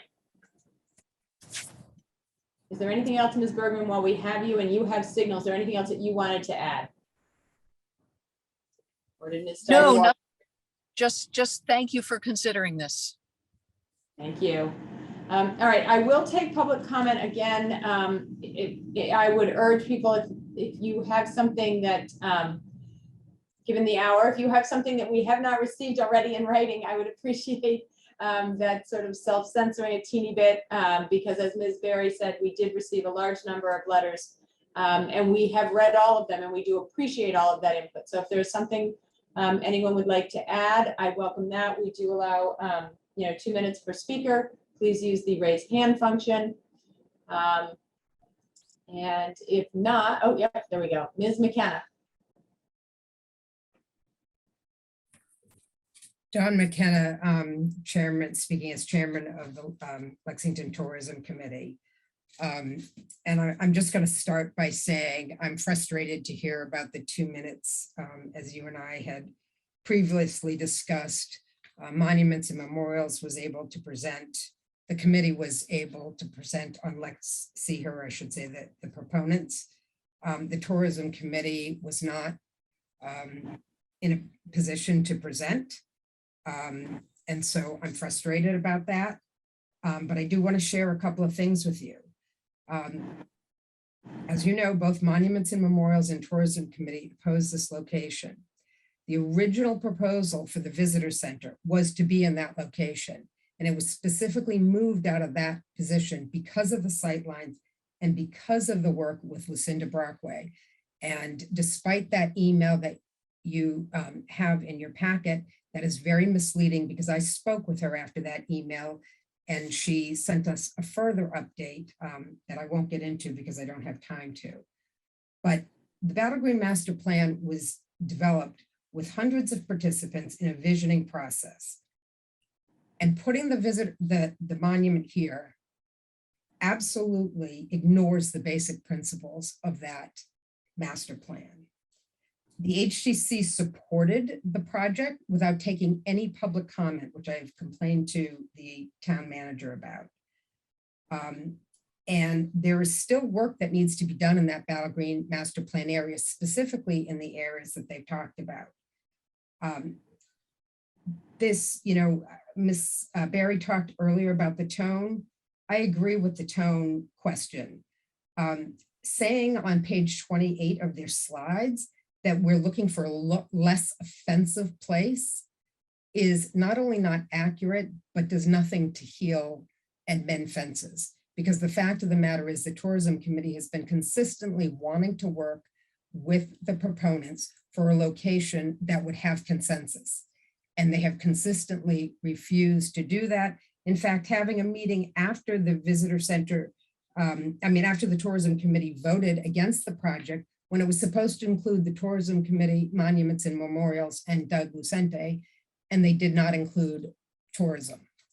So Ms. McKenna, you have used your 2 minutes. I will give you one more minute because I know you're in the middle of a sentence, but I am going to ask you to wrap up. Okay, well, what I'm going to wrap up with then is to say what I said to begin with, is what does it mean if we spend money, years developing a visioning process, we take another look at it in the context of the current situation, and the Tourism Committee votes against it, feeling that as the stewards of the Battle Green Master Plan, it is not consistent with that. If we just ignore that and put something in because somebody comes along that doesn't have to follow public processes and has a different idea. I still think if the board was not to vote on this tonight and was to ask all of us to work together to find a prominent location, there have been multiple ones suggested, but at every turn, we've been told, no, we don't want to consider it. We only want to consider this. And the one last thing I'll say is that we have to remember that from the time they started, when this was going to be perhaps a single monument, it's now evolved. They've even talked about adding lighting and all kinds of things, which would dramatically change the lighting of the visitor center, and which, by the way, wasn't part of the application for the HDC. So I'm going to urge the board either not to take a vote tonight or to vote against this in collaboration with both the Monuments and Memorial Committee and Tourism Committee. Thank you, Ms. McKenna. Ms. Riesenberg.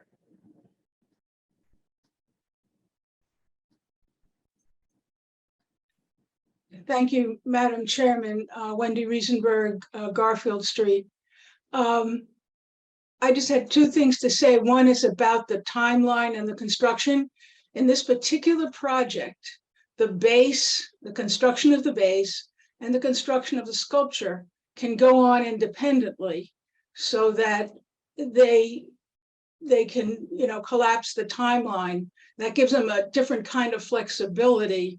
If the site is approved, they can start on the base immediately and have it ready while the sculpture is working. It does not have to be done one after the other. And I just think that's something that hadn't been brought up. My other point is that I completely disagree with the previous speaker. I have great respect for her. but history is something that evolves, and women were left out in the past, and it's time to include them. And so I hope that you will approve it. Thank you very much. Thank you, Ms. Riesenberg. Mr. McGaugh. Good evening, Madam Chair. Can you hear me okay? Yes, we can. Thank you. Thank you. I rise in support and hope that the select board will vote in support of the construction of the Lexi Her monument tonight at site 15. As both a town meeting member and a member of the board of the Merriam Hill Association, we support the construction of the memorial of the monument. But there's a couple other issues. I too disagree with the concerns around the tourism and the impact of a master on the former master planning process. Master plans over time have been meant to change.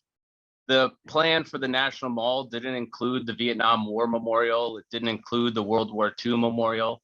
And yet both of those designs were met with many pros and cons and people speaking for and against. And yet both are some of the most traveled to and visited destinations in our nation's capital. And as we approach our 250th celebration in our own community, it's important to remember that women have played such a significant part in so many parts of our history and will in the future. And creating a monument now and recognizing that the master plan may not have envisioned adding future monuments, and that's okay. And we can evolve and change, but celebrating and creating new ways to attract people to our town and to have them interact and engage with history in a different way is an important part of our work as leaders in our community. And I urge your support tonight. Thank you. Thank you. Mr. Schnall. Hi, thank you so much. Matthew Schnall, he, him, 143 Cedar Street. I'm conscious as a man of how often proposals by and about women are met with tone policing and with a reluctance to make space. So I just wanted to thank you so much for making space tonight for public comment. And I really do hope that the select board will be receptive to this more inclusive vision about our town's history, about the visibility of women in it, and will vote to approve the siting of the Something Is Being Done monument at site 15 without delay. Thanks so much. Thank you very much. Ms. Ahrens. Thank you, Ms. Hay. Cindy Ahrens, Chair Hay, I should say, sorry. Cindy Ahrens, 7 Kitson Park Drive. I am one of the people who sent in an email, but it was almost a year ago now, on August 13th of 2021. So I just wanted to reaffirm my strong support for the monument at site 15. And you know, we shouldn't underestimate the power of the visual in this very iconic center of our town. And with the Minuteman or Captain Parker there, up there at the front of the Battle Green, there's no doubt that anytime someone passes by that we are elevating a man to a very prominent place of honor. And our residents, our visitors, especially all of our daughters and granddaughters should be able to just turn around, travel a few yards, and see that Lexington also values what women have contributed to the very important history of our town. Thank you. Thank you, Ms. Ahrens. Ms. Baker.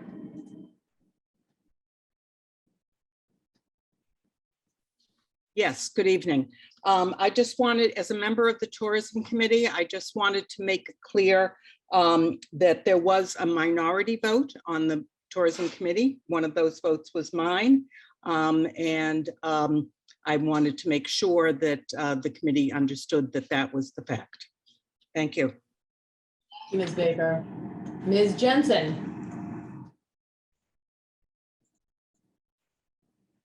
Oh, hi. My name is Lynn Jensen, town meeting member, precinct 8, residence since 2005. And I really appreciate the fantastic work the team has done for Lexi Her monument. I especially appreciate the inclusiveness of the 6 women featured, because there are not first of all, there are very few women are featured in any statues all around the world, including the United States. And the women featured are often fairy tales, mermaids, and things like that. So I think these are real people who have names, who have lives, who are grandmothers, children, or daughters. So they made a difference in our lives. They made our day today better. So I think we should be very, very proud that we can feature them. And we are one of the few first towns in the world, maybe in the US or in Massachusetts, to feature women prominently in the statue. I think I'm very proud that we are doing that. And also talking about the best locations, I understand that like Ms. Sagerwal said, it's going to be very difficult to have a location everybody likes.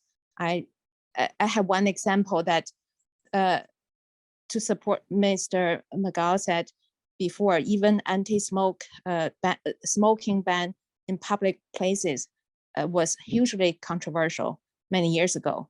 Now it's our daily life. So I understand whatever we do in a democratic society, we have opinions. But I think, personally, I think with all the locations, Visitor Center is a great place because I know a lot of people who work there are women who welcome women. Their workers are women there, and also they welcome women's mothers, bring their daughters, bring their sons to visit all the time. So it's good to show women and minorities. Thank you.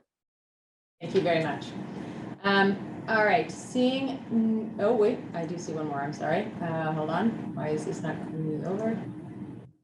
Oh, nope, I was gonna say, okay. I do not see any more hands, so I am going to ask the board, the first question is, as I mentioned before, I put a possible motion in the packet in order to give us the opportunity. Are we ready to take a vote on this project this evening? We have received the report from Monuments and Memorials and their presentation, I believe 2 weeks ago, which did include a collation of the various other reports and committee votes and opinions that had been taken pursuant to their policy and our request. But we did hear from the chair of the tourism committee that she did not submit a separate report to us. We have received a lot of resident input. And so I will ask the board what your preference is, whether or not you would like to take a vote this evening. Whether you feel like we have received the information that we have requested and need, or whether we either would like to request or need additional information. I'm going to go out on a limb and speak first because I have a lot of thoughts on the topic. And, I was part of the small group that went out to try to find additional, different locations. Discussed it for 3 hours in advance of going out. We met for 3 hours in pretty cold temperatures. And we did some, due diligence in trying to find alternate concepts. I'm not sure at this point delaying will get us a different result. To be quite honest, that the concept had been brought up a number of times. At the end of the day, this is a gift that I think the board either needs to accept in whole or not accept in whole. And the committee, the Lexington group was interested in at least exploring other options, and they did, and I believe in you're trying to do the right thing and look at other spots, and for a number of reasons they didn't work for them, and at the end of the day they're the ones donating it. So I think we have to again put ourselves in the role of we either accept this gift or we don't. With that said, my personal views, which I've shared with the Lexington group, and I'll share it with the board. There's some individuals represented on the monument that were a little too contemporary for my liking, right? We originally were expecting 3 life-sized figures on site. I think what we got is different, but I think what we got is very unique. And very, I think it'll be a very special monument, but we haven't really heard too much feedback on negative about the monument itself. So it really comes down to the location. I do think all of this, the undertone for all of us, I think, is the time has come for a monument for women to be celebrated, and we should. It's long overdue, and we have an extremely talented artist who is looking to help us make this happen. It's a very intriguing design. So I guess what I'm trying to say at this late hour is,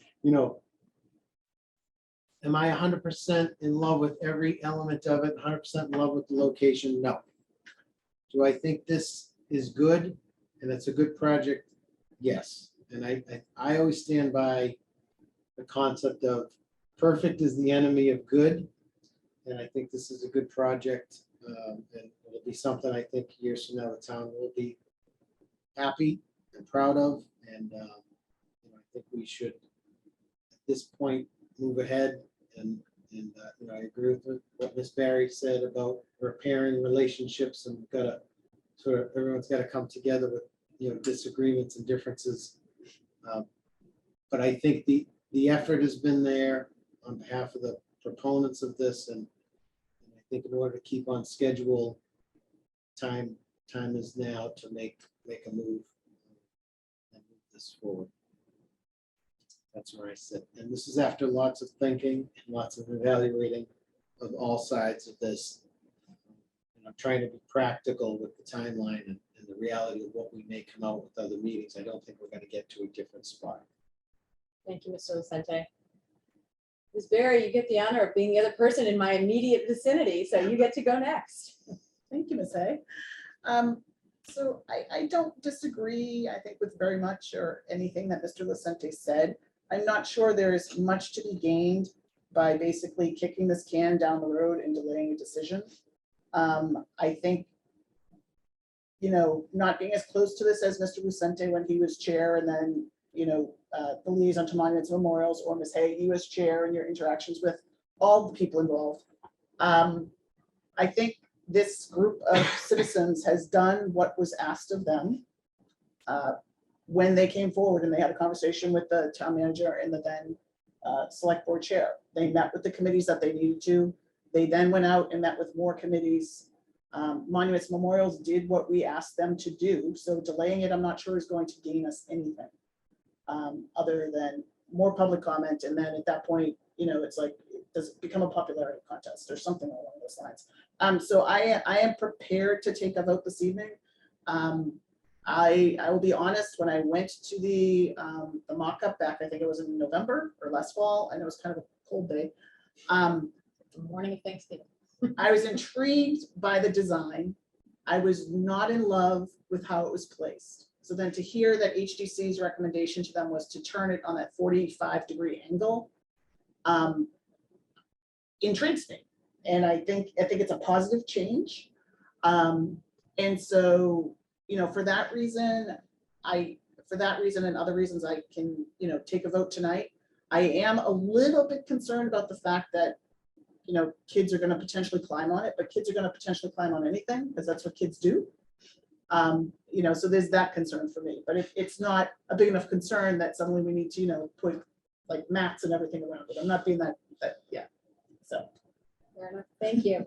So as long as we have Ms. Bergman on the line, I actually would love to ask you about that, if I may. The structural stability and or grounding of the monument itself, because I think Ms. Berry raises a decent point. You put something that is scalable and it will be scaled. Well, it's footholds is what I'm thinking, because it's open-ish. Is that something that you've considered and or designed for? Okay. You're on mute. Hi, yes, There we go. okay. Yes, I've considered it at great length. I do this with all my projects, consider any kind of interaction by the public. It probably could be climbed on, but it will be designed in coordination with structural engineers so that it can withstand high winds and it can withstand a football team climbing on top of it. It will be anchored deeply into the ground. And part of the idea of very subtle lighting that would not be in competition with the visitor center, but would simply light up the face of the sculpture and not blind anybody. Part of the idea of the lighting is to increase security so that police driving by or pedestrians walking by would see kids trying to climb on it and would stop them. And there are also issues with the size of the gaps in the sculpture. So nothing will be greater than 4 inches. So as with a banister and a railing, a small child can't get trapped down at the bottom where the cute animals are for kids to play with, and other elements designed to attract children. So I'm constantly thinking about safety and vandalism and durability and maintenance, not just sculpture and art. Thank you. That is very helpful. I appreciate that. And Ms. Berry, does that address what you were concerned? Yes. Thank you. Thank you very much. So moving on to Mr. Sandin. Well, thank you. So we've heard that some people are concerned that the proposed location is located near the Battle Green within the site of the Minuteman statue, and it's near the visitor center, and it's in a busy area imbued with great historical meaning for our town and our nation. But from my perspective, these are all highly desirable reasons for locating the Women's Monument in that proposed location in the center of town, where these women lived and worked and where visitors can easily reflect that contributions made by women are central to our history, to our lives today, and also to our future. And sadly, in our nation's history, there's been time after time, reason after reason given to delay honoring women or people of color or other marginalized people, the result being that women's voices have been silenced. I recently asked a member of the Monuments and Memorial Committee how many monuments and memorials honor men in our town and how many honor women. And the answer after a week-long survey of town records was that Lexington has monuments and memorials naming 227 men and 6 women. That's 38 times more men honored than women. So I think we need to let that sink in a little bit. But one of my favorite movies, I was just thinking about this afternoon, is Hidden Figures. And it tells the story of women, and particularly women of color, contribution to our nation's space program, which enabled John Glenn's first orbital flight. And telling their story in no way diminishes the accomplishments of John Glenn, but provides us with a new and more complete understanding that enhances the understanding of that history where women's central role is recognized. So from my perspective, this is not the time to delay honoring women. This is the time to move forward, recognizing that women have been, are, and always will be at the center of our lives and key to all of our successes. And the Lexington's first monument, I use that, yes, first monument to women should be at the center of our community. For those who say that women should be honored, they should be, I say, yes, we should have women's monuments. Other women should be honored, and other women's monuments should be in other locations. Yes, yes, yes.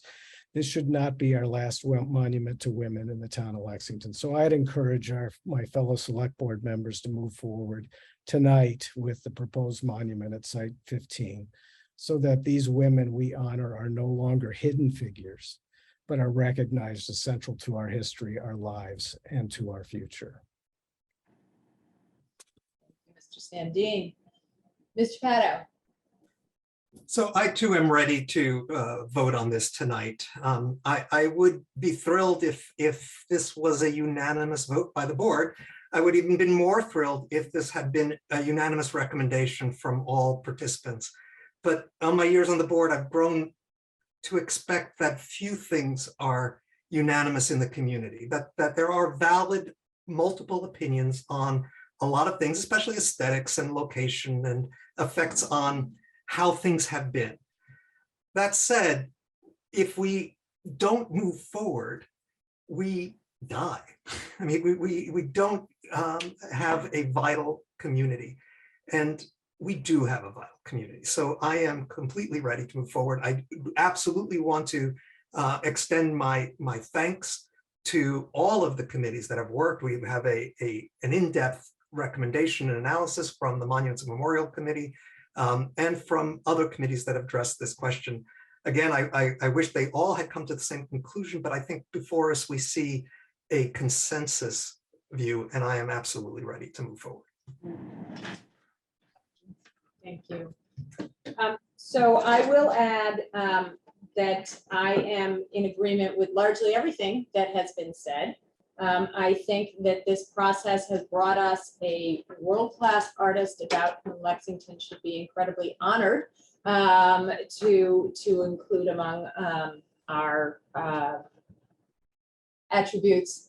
I think that the location of this is directly connected to the women represented, that there is a symbiotic relationship between the content and the location.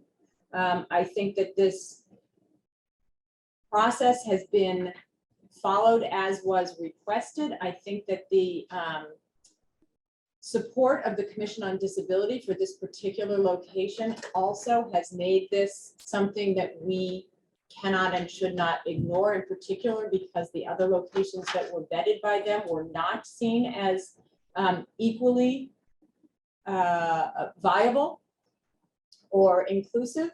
And so I would say that given the tenor of the conversation I have just heard, I am going to move to approve the location identified as Site 15, located on town-owned land at 1875 Massachusetts Avenue for placement of the Something is Being Done monument as presented in the proposed plans by Lex Seher, contingent upon the successful, whether it is discussion or negotiation between and among Lex Seher, Meredith Bergman, the town of Lexington regarding any legal documents, and contingent upon obtaining any future certificates of appropriateness deemed necessary by the Historic District Commission. Is there a second? Second, Moved and seconded by a roll call vote. Mr. Vicente, yes. Mr. Pato, Yes. I am a yes. Ms. Berry, Yes. and Mr. Sandin. Yes. Motion passes by a vote of 5-0. I would like to thank, first of all, the group that has brought this to us from the article at town meeting to this stage. I would like to thank Ms. Bergman for your thoughtful expression of the interests of the community. And I really am honored that, that you are going to be joining our illustrious citizenry in bronze, if not in flesh. So thank you. And thank you for joining us this evening. We look forward to the next stages. Can we just say Thank you.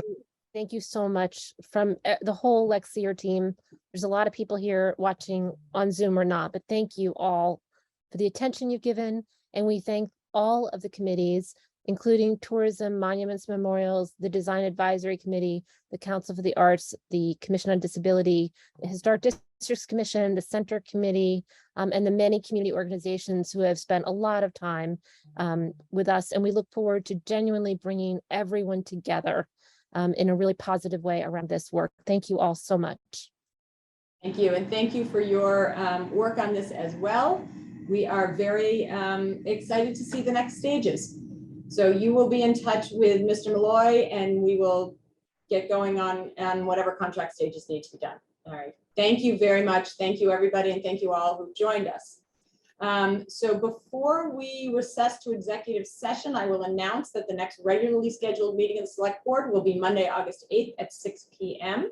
And I am now moving that the board go into executive session under exemption 3 to discuss strategy with respect to litigation relative to the Attorney General's opinion on Article 17. Further, as chair, I declare that an open meeting discussion on this item may have a detrimental effect on the litigating position of the town, and only to adjourn at the end of such executive session. We will not be returning to open session. Is there a second? Second, By a roll call vote, Mr. Lucente. Yes. Mr. Pato. Yes. I am a yes. Ms. Berry. Yes. And Mr. Sandin. Yes. Thank you very much. We will all follow the directions as sent by Ms. Katzenbeck, or at least those of you on Zoom will.